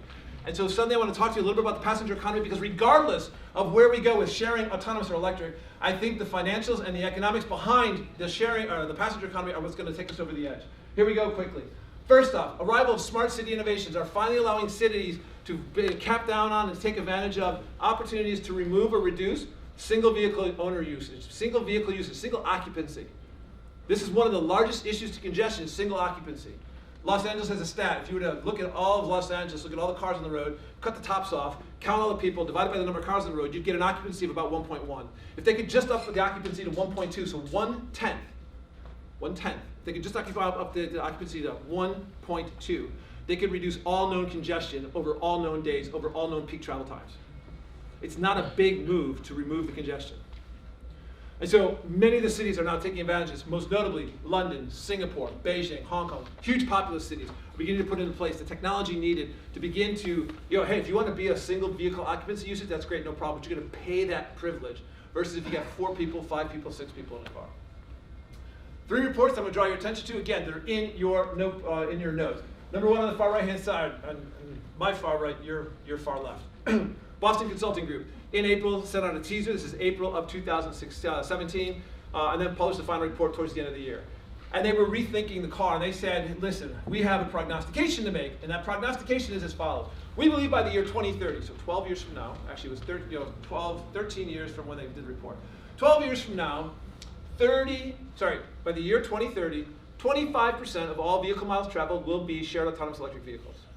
So a vehicle mile traveled is take a vehicle with 4 wheels, roll it 1 mile on a piece of concrete. That's a vehicle mile traveled. So by year 2030, 25%. Now, what you don't know is that this year we're about 4.1 trillion vehicle miles traveled in the totality of the United States. California's like 382 billion. Florida's about 290 something billion, and then everything drops way down. I mean, Nevada's like 24 billion. I don't remember what New York is. Okay, so they're by 2030, 25%. A month later, Tony Seba, a renowned economist futurist from Stanford University, said, no, my calculations, and I'm gonna look at everything. I'm gonna look at the battery price, I'm gonna look at the battery graphs, I'm gonna look at economics and all. My calculation is by 2030, 90% of all vehicle miles traveled will be shared autonomous electric. And his argument hinges on 2 things. Number 1, he believes there's gonna be a material moment when one city, makes a commitment to autonomy. He doesn't know where it will be, he doesn't know when it will be. He believes it's in between the 2020 to 2022 timeframe. But a city will make a bet. They will make a bet on autonomy. And the minute they make a bet on autonomy and it proves out to work, every city in the US is going to want to copy it, because there's huge economic reasons for that. So he's got a bet. That's 1 point. Number 2 point is he relied on a report from AAA. Year-end 2016, so this was the 17 report, so 16 year. $8,650 is the average total cost of ownership for a vehicle in the United States of America. And that does not include gas or parking. And so we in the US are mostly a 2-car, or we have the highest percentage of 2-car ownerships in the world. So that's about $17,000 per year, which is about $50 a day, for something that we use less than 4%. He believes there's a firm economic argument that will be made that I can get cars, and he shows it down to about a penny a vehicle mile traveled versus today, which is about $4 per vehicle mile traveled, because somebody's got to be in the car. And the minute that happens, he's got some funky math and some funky things and some funky prognostications. About a month after that, Strategy Analytics and Intel, so now I'm in June of 17, came out and said, okay, boys, we don't know what the issue is, but here's what we're just going to go far enough ahead, so we're going to go by the year 2050, and we're just going to assume that it's going to happen. So by 2050, it's done. We're going to study the economic impact. And their report is $7.1 trillion of brand new GDP growth to the world, of which $2.2 trillion of it falls into the United States alone, by just having a passenger economy. So all of this wraps into this idea, insight-wise, of a report that IBM put out. IBM asked all of the executives in the automotive industry, how prepared are you for change? How prepared are you for the challenges that are coming ahead? And about 18% said that they were prepared, about 71% said somewhat prepared, about 10% said not prepared at all. So then IBM said, regardless of whether or not you can do it, what's your readiness? Like, how good are you for change? So you're not prepared, but how good are you for change? Numbers are even worse. 33% said they were adaptable to change. 59% said somewhat adaptable, and 8% said not adaptable at all. And so this led KPMG in an audit report on the sector 2 years ago to say that in 10 years, by 2025, 2027 timeframe, it is their professional anticipation that most of the major automaker main brands that we know and love will be gone. Consolidation, bankruptcy, whatever. Now, I've been doing this story in different forms and fashions for a long time, and usually around that point in time, I get some salted, real salt of the earth folks in the audience who want to share their wisdom and knowledge and explain to me that I was completely full of shit. And I couldn't really fight them because this is all, it was speculative. It really is. I mean, it is speculative. But then my buddy, this man, wrote an op-ed on Monday, November 9th, and he got me the get out of jail free card for life. Anyone know who that man is? Somebody, all right, one minute. That's Bob Lutz, former chairman, GM, board chairman, former executive of Ford, former executive of Chrysler. One of the few, I think you can count them on one hand, executives who've been in all three of the big three. In his op-ed, these are some select quotes from the op-ed. The end of the car industry is near. People will no longer drive cars. Cars are over. Those are all quotes that got drawn and pulled from his op-ed. And what's super interesting, I check it every single time I speak publicly. As of this morning, when I got on the plane at 8:30 a.m., not a single voice of dissent had yet been heard from Detroit. So we're now, what, 7 months since the op-ed got written? Not a single person's disowned him, disavowed him, said he was old, said he was crazy, said he had Alzheimer's, said he didn't represent the company, said he didn't represent the industry. Not a one. And this is why every OEM CEO is getting their asses kicked by the street, because they've priced in this pessimism into the price point. And they're not seeing the stories from them on how they're going to do this future. Elon might be wrong, Elon might be crazy, but he's at least telling a narrative that the street believes is in fact the future. And so we're seeing some massive pressures inside the boardrooms. All right, we're done. We're going to get close to finish here, and I'm off the stage, and I'll be around for the rest of the evening hanging out with you.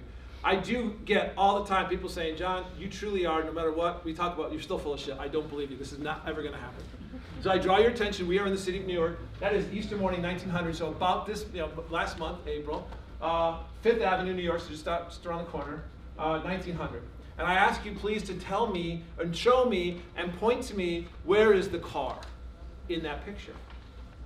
Turns out there's one, and I'm going to show it to you. It's right there. One car. I'm going to draw your attention to the same corner a mere 13 years later. Same corner, Easter morning, and now I'm going to ask you to please point me to the horse. And there is one. Ladies and gentlemen, let us be very, very, very, very clear. The horse was the mechanism and mode of transportation for millennium, for tens of thousands of years of mankind, humankind. Horse was it.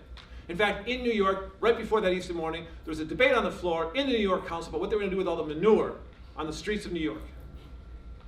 And in 13 years, the populace figured out that it was far easier to stable a car than it was to stable a horse, to feed a car than it was to feed a horse, to drive a car than it was to ride a horse. And they changed. I'm telling you right now, it is way, way super easy to stable a car you don't own, to feed a car that you don't own, and to ride in a car, you don't have to drive it. You sit in the back and enjoy it. Do whatever you want to do. And it is that, coupled with all the other things we talked about this afternoon, that we firmly believe, there's a group of us that have this cost going, we are going to see a rip and fabric, Transportation 2.0, shared autonomous electric vehicles. But if you're still not convinced, if you're still there saying, John, I'm still a skeptic, here we go. 1980s, AT&T commissioned McKinsey to go and figure out cell phone adoption by the year 2000. So in 1985, they asked McKinsey, the largest, most profitable, most well-known prognosticator at the time, tell me the future. And McKinsey said, 15 years, you're going to have 900,000 subscribers in the United States of America. 900,000. Remember, this is 1985, 15 years forward. In 2000, AT&T, Verizon, Sprint, and T-Mobile announced their subscriber base. And they were 109 million, a factor of 120 off.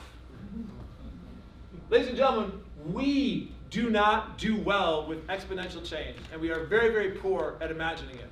So I'm going to leave you with a couple different thoughts as you go forth. Number one, everything is being eaten by software. It's Mark Andreessen.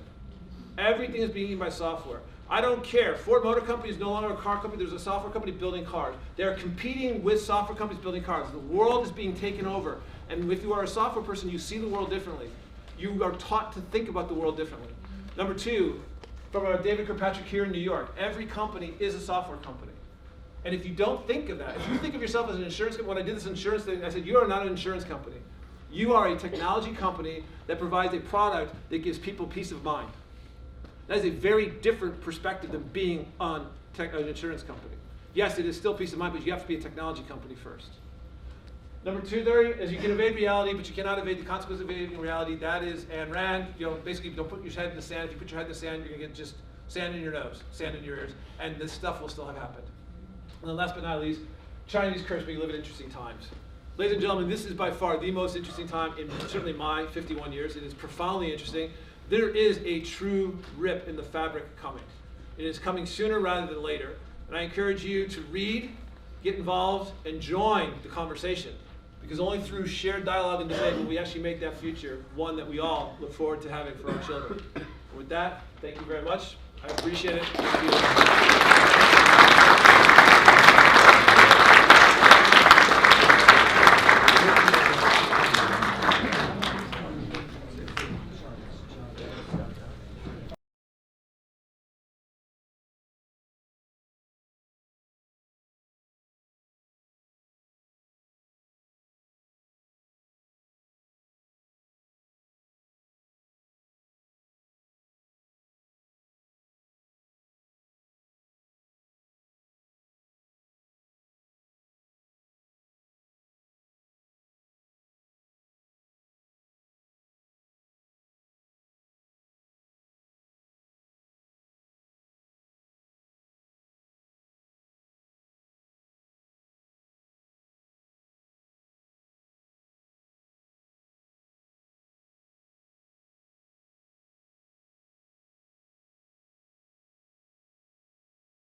Called on me and he said, Mr. Balabia, please stand up and tell the class what parasitic damages are. Being from the car business, I thought I could dazzle him. So I conjured up some explanation about consequential damages, whatever else I could think of in the next 10 seconds. And those of you who studied under Dean Simons will remember his pose at the lectern. And he said, any other guesses? So I can tell you that in the ensuing 35 years, I don't know that I've become an expert on anything except parasitic damages. I'm waiting for that first case. So my role here really is, I suppose, to give somewhat of the dissenting opinion, but I can't say I disagree with a lot of what John said, but I'm going to try and give you the perspective of my universe. My universe really is representing franchised dealers. Just by way of background, I'm the general counsel to the New York State Automobile Dealers Association. I also work very closely with Freddie's Group, the New York Independent Dealers Association, and then other national and state dealer associations. Most of my clients nationwide are owners of franchised car dealerships. So we have a somewhat, I call it a street view. Dealers are very interesting people. They have a sixth sense about what's going on in the world of automotive retail. So my views might not sound like an academician's views, but I will submit to you that the views of automotive retailers are about as time-tested as possible, because OEMs have, and part of my presentation, by the way, will be about how OEMs, meaning automotive manufacturers, have tried to sell cars directly and failed miserably. So kudos to the dealers, the retail dealers, because they tend to know their marketplace better than anyone. I guess being asked to speak today on events that might happen in 30 or 40 years from now is a nice gig, because I could be wrong and you won't know for a long, long time. But part of this will be to go down memory lane, because a lot of what I'm going to suggest to you is very, very familiar. You don't have to be an expert in automotive retail to remember some of these game-changing moments or watershed moments in automotive retail. And I bring these up only to suggest to you that I've been to many meetings and seminars like this where the latest and greatest was being offered, and it was proposed to be a major change in what's going to happen in retail. And I'll give you some examples, and you can, I guess, kind of answer these questions yourself. Go back about 20 years, and remember when General Motors introduced the Saturn vehicle? The Saturn line, another kind of car company, the whole pretext was fixed pricing, no negotiation, you pay what's on the sticker. Well, dealers found a way to get around that by just asking you to bring a trade-in. If you worth $100, they'll find a way to appraise it for $5,000, and there's your discount off the sticker price. So the model, well, it sounded good and it got the rest of the auto manufacturers in a tizzy, really did not take off, because ultimately what was determined by that was consumers, despite what you read about every day, do like to negotiate. So Saturn is a thing of the past, even though at its outset it was a game changer. Let's now going back probably about 18 years, my clients all got together and said, we're going extinct because of this phenomenon called the internet. People will no longer need dealers. They can educate themselves and deal directly with the factory, and there's no need for the middlemen, no need for the dealers. Well, the internet has turned out to be a real bonus for dealers. It has enhanced the customer experience because dealers are rated on the internet just like a restaurant would be. There's a website known as Dealer Rater, and not only do consumers rate dealers based on their satisfaction scores, but manufacturers rate dealers. So the internet, instead of being a negative force for the auto retail world, has become a real positive. The third game changer was, this is going back probably 15 years ago, was the Ford collection in Rochester, New York, where they decided they were going to do a test pilot and see whether or not Ford could own dealerships and sell directly to the public and maybe eradicate the need for the middlemen. So all manufacturers were watching Ford, and what ultimately was discovered was Ford operates up here, and the retail dealer works in its own community. And no matter how theoretically, more intellectually benefited the dealers, the manufacturers were, automotive dealers were in touch with their communities, and manufacturers, and Ford in that case, had to abandon the project because they failed miserably, despite all of the ivory tower knowledge. Then we jump forward to the fourth game changer, which was more recent, and that was the advent of TrueCar. TrueCar's premise, its business model, was predicated on the notion that consumers don't want to haggle. They don't want to negotiate. Buying a car is one of the most painful experiences in the world, and they launched this model that essentially guaranteed consumers could print out a certificate, a guaranteed savings certificate, go to the dealer, and have the car essentially pre-sold before they walked in the door. Lo and behold, what was discovered was that 70% of the time that consumers went in under this no haggle, no negotiation premise, that consumers nevertheless wanted to negotiate the price further. So keep in mind, the common way of thinking was that consumers don't like to haggle and don't like to negotiate. That was disproven by TrueCar, and to this day, TrueCar has not produced an operational profit since its inception. About 5 years ago, one of those slides reminded me, I was asked to comment when Tesla came out with its initial offering and what impact it will have on the retail network. And I guess rather glibly said it's interesting, it's an experiment, but I don't think the current business model of Tesla will survive, because you cannot mass produce vehicles over, let's say, 15 or 20,000 without a dealer network. Those of you that are familiar with Tesla's business model is that it bypasses dealers and vehicles are sold directly to consumers via the internet.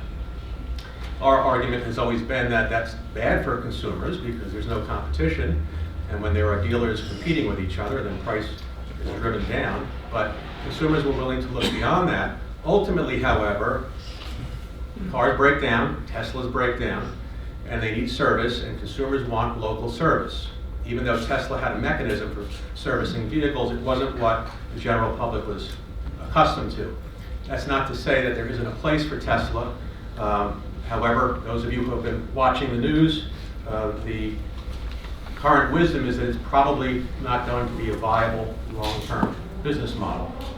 Not to suggest that battery-operated or electric vehicles aren't the wave of the future, but GM and Ford and others are emulating the model, and they have an existing dealer network, so it'll probably be very successful, but it won't be Tesla carrying the ball over the finish line.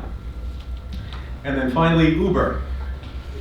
That's in the embryonic stages, but there's been an awful lot of bad press related to Uber. And the ride-sharing phenomenon is one that we're all accustomed to because we're all presumably residing in a major metropolitan area where it thrives. But those of you that saw today's news even, that there were some very horrendous, CNN conducted an investigation and found that over 100 Uber drivers were arrested for committing sexual acts against their passengers. That is going to be a major blow, not necessarily to the ride-sharing concept, but Uber in particular.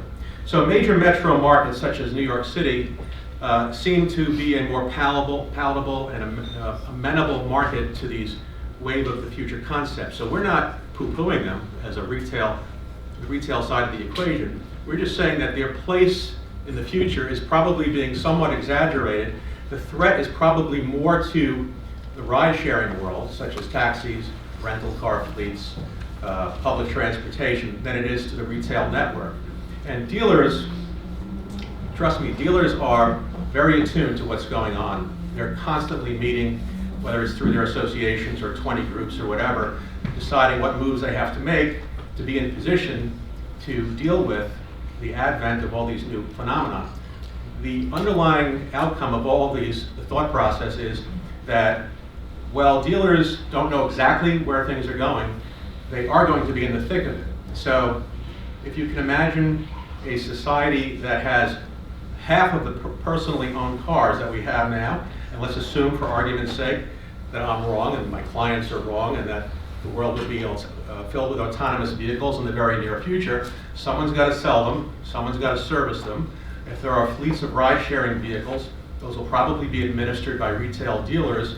And even though there might be a slowdown in personal vehicle or privately owned sales, we use the analogy of a restaurant. It's okay if there's only 50% of the customers in the restaurant, as long as they eat 3 times the amount of the food as they normally do. So the real reason ride-sharing and autonomous vehicles, from our perspective, will never really be a major segment of the market is that Americans have always had and will continue to have a love affair for the automobile. It's really that simple. And I'm very familiar with the studies that are done by, we call them the ivory tower experts of these consulting firms, but they're not what we call in our industry the car guys. And the car guys will tell you that the personal vehicle is never really going to go away. Why is that? Well, millennials embrace it. We know that. Anyone that has children in their 20s can attest to the fact that they don't have the same interest in owning a car that we did when we were young, especially if they live in a metropolitan area. But what happens to them is what happened to us. We get married, we move to the suburbs, we get a dog, get a house, and a mortgage, and then what happens? Now, millennials will have to come to terms with whether or not ride-sharing and autonomous vehicles will be consistent with the everyday things that occur in life when you reach a certain age, such as taking the car grocery shopping, taking the neighborhood kids to soccer. I know this doesn't sound very scientific, but this is real world stuff. Grocery shopping, taking the dog to the vet, right? Family vacation. These are things that are not really practical in ride sharing or autonomous vehicles. So it doesn't really matter to my clients because they're going to be in it whether the entire landscape changes or it stays the same. So the threat really is to taxis, rental car companies, the private auto sector. One other mathematical fact, and that is that most Americans drive 13,500 miles a year.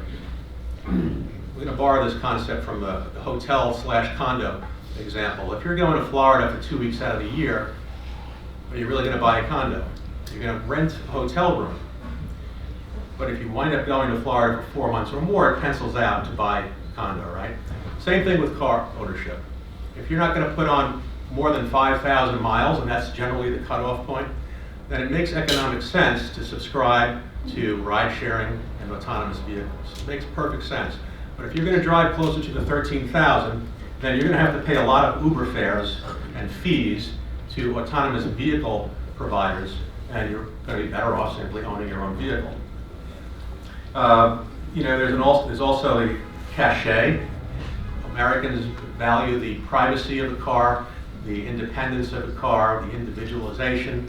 So there's a lot of intangibles that don't show up on a balance sheet that militates in favor of the current business model probably staying in place for a long time.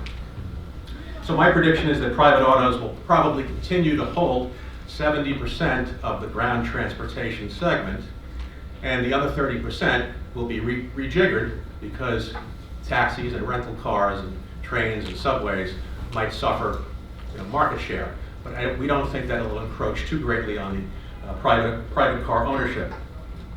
Now, the slide you showed was accurate. Bob Lutz did say that from GM, but the largest car dealer in the country is a company called AutoNation.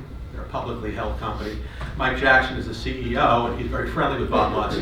And there is an ongoing debate between the two of them because Mike Jackson does not embrace the thought that the car is becoming extinct. And I don't think Bob's senile, but he likes to be radical, and he got his headline. So the second half of my presentation, because I'm only speaking for about 15 minutes, my St. John's degree got me catapulted to the top of a very interesting case, not because I got the highest grades at St. John's, but really because I was in the right place at the right time. And that had to do with the Chrysler bankruptcy in 2009. We had I'm going to guess about 150 lawyers in the case, from Jones Day, just name every big firm you can think of. And as you heard earlier, we talked about this expression in the automotive industry, it's a car guy. Well, I had a slew of very impressive lawyers in the room. I turned out to be the only car guy. So when it came to taking depositions of all of the Chrysler executives in the Chrysler bankruptcy, suddenly I found myself from being number 150 chair. Maybe I got up to 100, then 50, then 25, and before you know it, I was using the vernacular in the car business just to impress everybody, but I got what I wished for, I suppose. And I wound up being first chair at the Chrysler bankruptcy proceeding. So that was probably the most accelerated litigation I've ever been involved in. The case went on till 1 and 2 o'clock in the morning. This was supposed to be the deep cleansing bankruptcy procedure. And to make a long story very short, the federal government was clearly very concerned that if Chrysler liquidated, it would have a downward spiraling impact on the nation's economy. So there was a very good legal and business and public policy reason for that case to be expedited. But unfortunately, in the process, for those of you that remember, and it was in the news just about every day, and what everyone learned from that, and by the way, what General Motors learned from it, because GM filed bankruptcy 30 days after Chrysler did, Chrysler provided a very, very hard landing for 25% of its dealers. They terminated, Chrysler made a motion in bankruptcy court to terminate the contracts, the franchise agreements of 25% of its dealers. So that was 789 Chrysler dealers were terminated in the Chrysler bankruptcy. I don't know if you all remember that, but what was learned by GM, because they went to school on this whole process, they saw that the heartland of America, despite what you may have heard about the reputation and the lack of fondness that the general public has for car dealers, well, guess what? That didn't work out that way. The people in the heartland states, it turned out, spend a lot of time interacting with their dealerships. They're usually the centerpiece of the communities. Dealerships provide a lot of support to local charities and little leagues and so on and so forth. So it was one of these hidden love affairs that the American public had with its domestic dealers. So there was a huge groundswell. General Motors, when it was their turn to file, decided they were going to pay dealers to go away. Because at the time, the thought process was there were too many dealers, domestic dealers in the country. But Chrysler didn't have the benefit of that knowledge, so they terminated 789 Chrysler dealers. And while I was handling this matter, it became rather evident to me that not even Chrysler, on its worst day, would be so foolish to eliminate 25% of its customers. In bankruptcy, typically, you try and reduce expense and increase revenue. To reduce the number of dealers in your network, especially that large a number, 25%, amounted to 15% of the gross revenue of Chrysler. So it seemed pretty obvious to the automotive people in the room that this was not being engineered by Chrysler, but rather it was the federal government. And that all came about because at the time, Chrysler's president was the former president of Toyota. His name was Jim Press. And the federal government, the President Obama's Automotive Task Force, met with Jim Press to try and figure out how they were going to make Chrysler look like Toyota. Well, you can't unscramble the egg going back 100 years.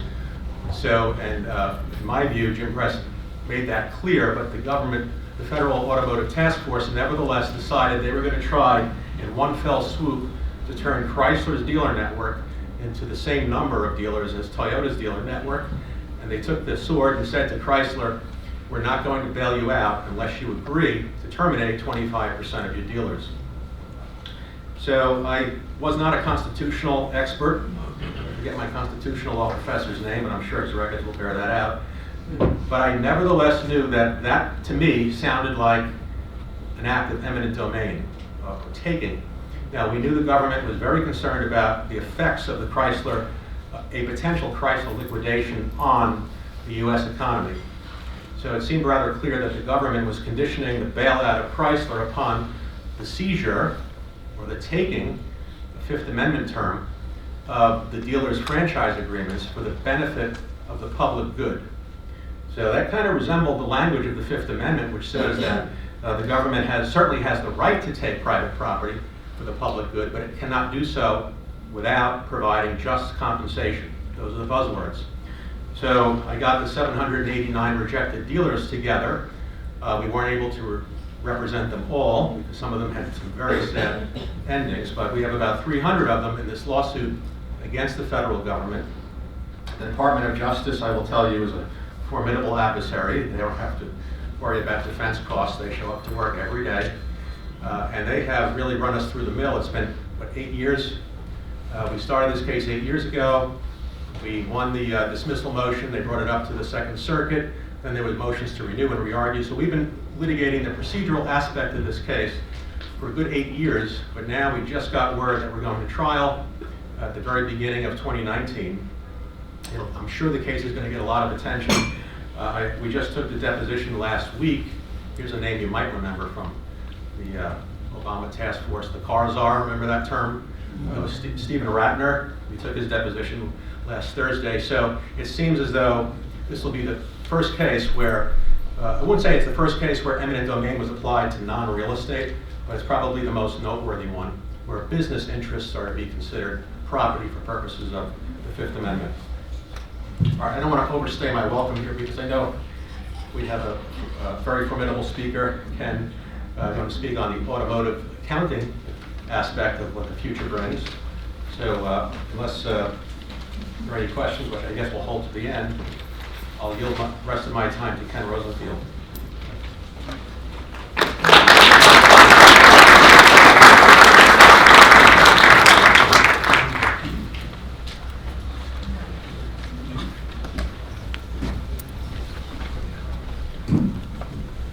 I used to be a rock and roll singer. That's true, actually. And Gao Jing Jin Gao Mi. That's Mandarin for it's pleased to meet you. Just recently I came back from China. I go there quite often. They're a pretty large automotive practice in China. I was lucky enough to speak at the China Auto Dealers Association. And I spoke on U.S. dealerships investments going into China and China investments into the U.S.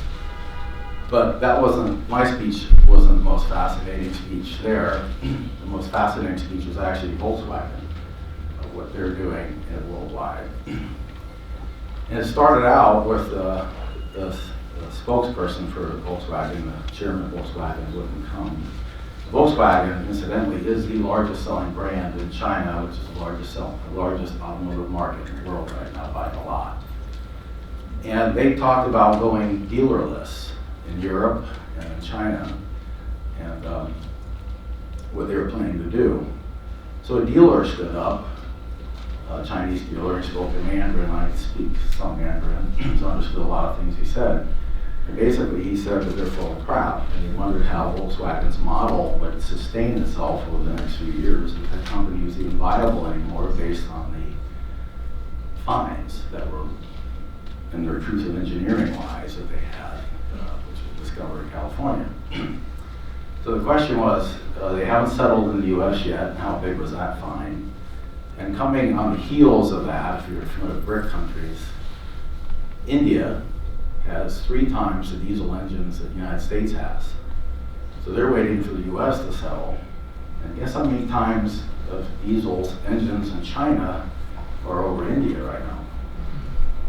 So China, I think, is looking for the keys to the door of Volkswagen. So the lady from Volkswagen, spokesperson, literally walked out of the room, just really enormously just torqued off.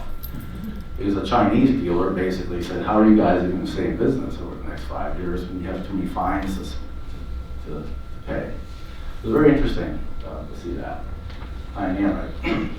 Does anybody know what the #1 selling vehicle in the world is? VW. No. Prius. No. And this is 25 years in a row. F-150. Ford F-150 pickup truck, most popular selling vehicle in the world, 25 years in a row. Guess who's leading this year? Ford F-150 pickup truck. Ford is literally thinking of getting out of the car business. We heard that? That was a recent announcement. Does that tell you anything about American drivers? They're rednecks. Always have been, always will be. These people like to drive cars. I have a video of the most expensive Ford Raptor that was just at the NADA show. Lenny and I were there at the NADA show. You and I have a breakfast every year there. Guess how much a Ford F-150 Raptor Shelby version goes for? $120,000. Right on the money. If you want to see the video, that's one badass mofo car. And they're sold out. There's none available, not available. They are pre-ordered, sold out. Our clients that sell Fords have deposits for vehicles they can't sell. So that's a tax nightmare. When hundreds of thousands of dollars some of our clients have for cars they can't sell, that's income, that's taxable income. The Chinese have a company, we'll get into them later, that wants to invest in the US, in bricks and mortar, start car dealerships here in the US. They're the 6th largest manufacturer of automobiles in China, Guangzhou Automotive Company. A partner currently with Toyota, Honda, and Fiat in China. Anybody knows who owns Volvo? No? Close, good guess.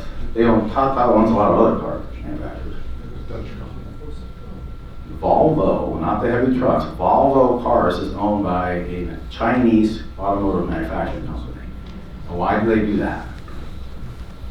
They can't build a motor. Volvo's got great motors, Chinese can't build motors. So they bought Volvo, they're building motors with Volvo. We have a lot of Toyota dealerships worldwide with clients, US, China, India, England, we have clients there. Guess what the least selling vehicle of a Toyota is? They're sale proof right now. Toyota Prius. You know what they call a Toyota, what a Toyota dealer calls a Prius buyer? Anybody heard of Priuses? So it's not meant to offend you, because actually New York is a big market for Prius. They call them booger eaters. That's what the dealer Guess where Toyota has the largest market share though? Washington, D.C. They have almost a 35% market share. Anybody know, this is a good question for New Yorkers, anybody know what the largest U.S. market for automobiles is? Orange County, California. Number 2, Central Florida. That's where I live sometimes. I live a few blocks from here also. Number 3 is Texas. So that's where automotive, that's why the F-150 is so popular. California and Texas, they sell a lot of them there. Showrooms are changing. Yes, things are going to change. When I was speaking to the manufacturers in China, we had a press conference and we're talking to them. Is Tesla going to be the new model? I mean, I can tell you a story. Anybody seen Hidden Figures? Yes. My father was the person that, the role model for the man that ran the ladies that ran the math. That was my father. There's about 6 people. I was actually my dad, so I grew up in the Space Coast in Florida. Elon Musk called my father in October asking him how to get to the moon, because my dad was the last living person that actually did the math. They can't get to the moon right now. They can make batteries, they can do all this cool stuff, and make really sexy cars, but they can't get to the moon with the SpaceX. They don't have the algorithms to do that. Where those algorithms are, my father knows they're in the Mountain West. Have you seen the Raiders of the Lost Ark? Remember that scene at the end? They take the ark and they put it in that box, and that's where the math is. They did it on chalkboards, there's a copy of it. But showrooms are changing. We're seeing that. Yes, things are changing. The most successful in terms of least amount of failures, sexiness and quickness of an electric car is a Conex unit. Anybody ever heard of those? 300 miles an hour. So the Tesla insane mode is pretty cool, but it's not 300 miles an hour. And these cars have had no battery failures. They're kind of look like Lamborghinis. They're really cool cars. Go to the New York Auto Show, they have them there all the time. But yes, showrooms are changing. There's a lot of dynamics. Anybody heard of Carvana? Yes. You can actually buy a car out of a vending machine. It's like buying a soda pop. And the cars come down and get delivered to your house. So dealers do have to do these kind of things. They have to start having a better experience. For the next 4 or 5 years, I think the dealerships will keep their showrooms. It's an experience. It's the second most expensive thing somebody's going to buy in their lives is a vehicle. So it's a personal type of situation. How many people here buy a car and their spouse wants to override the color, the engine, the doors? Well, that's a personal decision. It's part of the driving experience. So how the experience is for people who purchase cars and the length of time it takes is going to shorten dramatically. It's going to be a really good kind of experience, and that's what dealers are going for today. Subscription vehicles. Porsche, which I'm a big fan of, my first car dealer client was a Porsche, so I've been stuck in those ever since. Porsche is coming out with subscription vehicles, which means you rent them, you pay an amount, you can keep the car for a month or so. But if you don't want the 911, you want to go to the Panamera, you want to go to a Cayenne, you can do that. And they'll deliver it right to your house. And it's all for a set fee. It includes insurance, maintenance, and the car payment. Cadillac is closely following that as well. They're experimenting with subscription vehicles. That could be a way for the future. It's a way to rent the vehicle kind of inexpensively. If I'm tired of a 911 for a while, I'll go to something else. Or if I'm tired of an Escalade, then I'll go to something else. So that's today. Electrical vehicles and driverless vehicles. We represent close to 400 dealerships just in the continental U.S. It's pretty all mixed up between Toyota, Chevrolet, Ford, Chrysler dealerships, high-end stuff. The electric vehicles are not selling really well right now. The combustion vehicles are selling real well. The gas mileage is better on some of them, and that's what the manufacturers are pushing for the moment. So we're seeing a lot of electrical vehicles. The Chevy Volt is sitting on lots, the Prius is sitting on lots. Guess who has some of the largest market share increases in the last year? Porsche. Mitsubishi. Their market share is increasing greatly. They're putting out cars that are economical, fun, sexy to drive. They have a lot of coolness about them. The number one selling Porsche is a Macan, which is basically a Volkswagen. Same with the Cayenne. Those are the number 1 and 2 selling Porsche vehicles. Their market share increased more than just about any other manufacturer in the world last year. So electrical vehicles, as we see an inventory, accountants like numbers and figures and stuff like that. We look at day supply, what's sitting on dealers' lots, and that costs them money, costs them interest, insurance, keeping the car up and clean and everything. The largest day supply today currently is electrical vehicles. And we think the reason for that is that the manufacturers are pushing the gas combustion vehicles and to keep people in cars, that kind of thing. That's at the moment. The Chinese are coming. There's a song, I believe, too. Guangzhou Automotive Company is coming here. They were formed in 2000. It's a publicly traded company in China Stock Exchange. They partner with some large manufacturers in China because they don't know how to build motors yet. So the motors they use in their vehicles are Toyotas, Hondas, and even Fiats. They had a meeting. The NADA was just a few weeks ago in Las Vegas. They had a meeting in San Francisco with prospective dealerships. And then they met with the dealer candidates in Las Vegas just recently. They're tapped out. They are tapped out. They're not taking any more applications. We've had some clients try online that just get rejected. They're tapped out. And they're talking about starting off with about 500 dealerships in the U.S. They're tapped out of candidates. So they're coming. They're going to invest in bricks and mortar. They're investing in traditional styles, financing. We're helping. Financing is a big part of it. In China, up to about 3 years ago, you could not finance a car. That's what created the ride sharing. We used to see blocks of, we have a very large Ford dealership in Shanghai. They sell about 1,500 vehicles a month, which is very large for a dealership. Dealerships here average sell maybe a couple hundred. This is a dealership in one of the outer rings of Shanghai, 1,500 new cars a month. You could not finance a vehicle in China before. That had been cash, which is problematic also. Imagine a village, the entire village would plunk down cash, and they'd literally come with a sack of cash into a car dealership and say, here's cars. So the dealers here would love that to happen. It doesn't happen here. But that's what's going on there in China. You're all New Yorkers, so I'm a most time New Yorker. How many of you like being in a traffic jam for more than 5 minutes? Does that just just make your skin crawl? The longest traffic jam in history in Beijing, China. You're all New Yorkers. 5 minutes is like forever for you guys. Try 30 days. You'd be out of your minds. 30 days. You Google this. The longest traffic jam in history is in Beijing, China. 30 days. They literally drop tents and food down.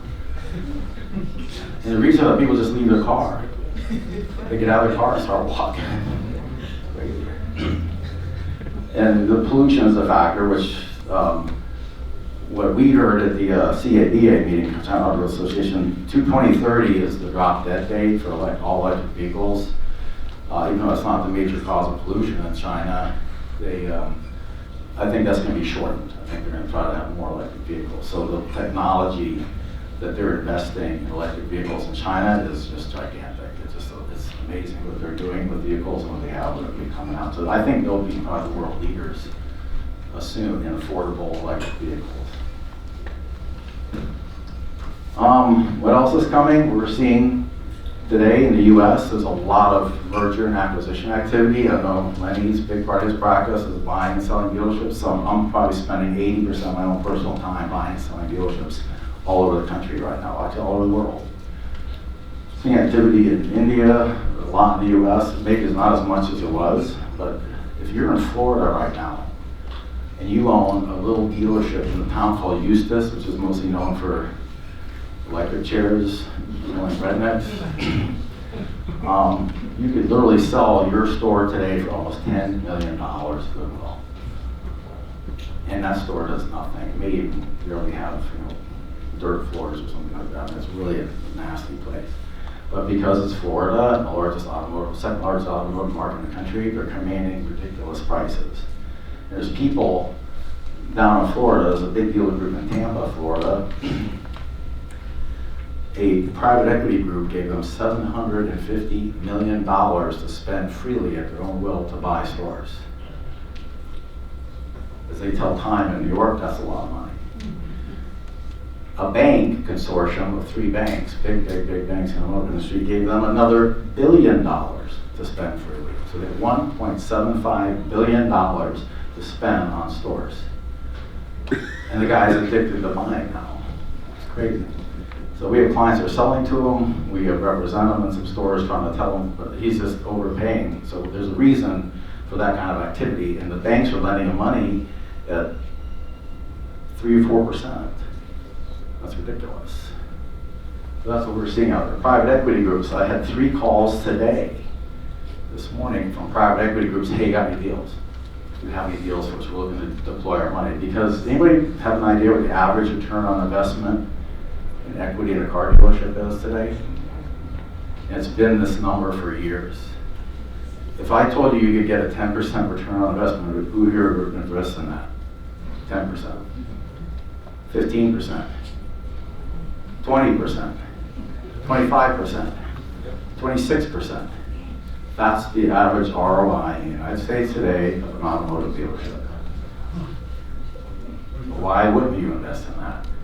That's nothing. So these private equity groups are just, there's one that we deal with up here in Hartford, Connecticut. They can't spend enough money on it.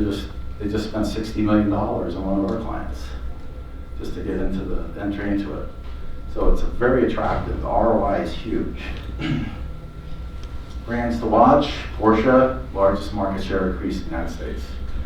McCann and Cayenne, it's affordable. You can lease them for about $1,000 a month. McCann a little bit less. That includes maintenance, and you trade it in a couple of years. And it's fast as hell. I have one. Lincoln making a comeback.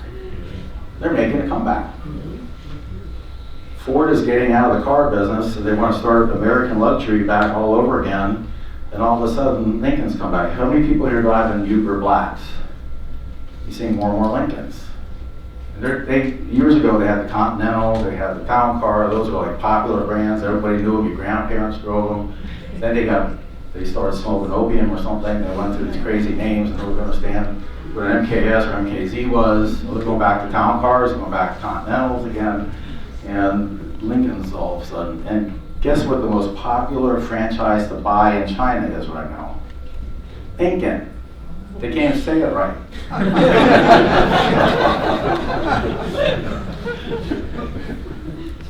Another brand, we have the largest Mitsubishi dealer in the country.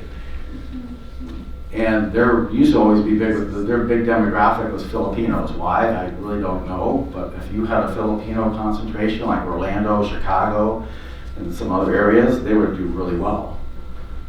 So Nashville, Tennessee is a big Mitsubishi market. They're doing extremely well. They have some new product coming out. Really good product coming out. Some really neat vehicles, really priced well to sell. Electric coming out. They have some cool stuff. So that's all I had. Thanks for having me. It was good being had.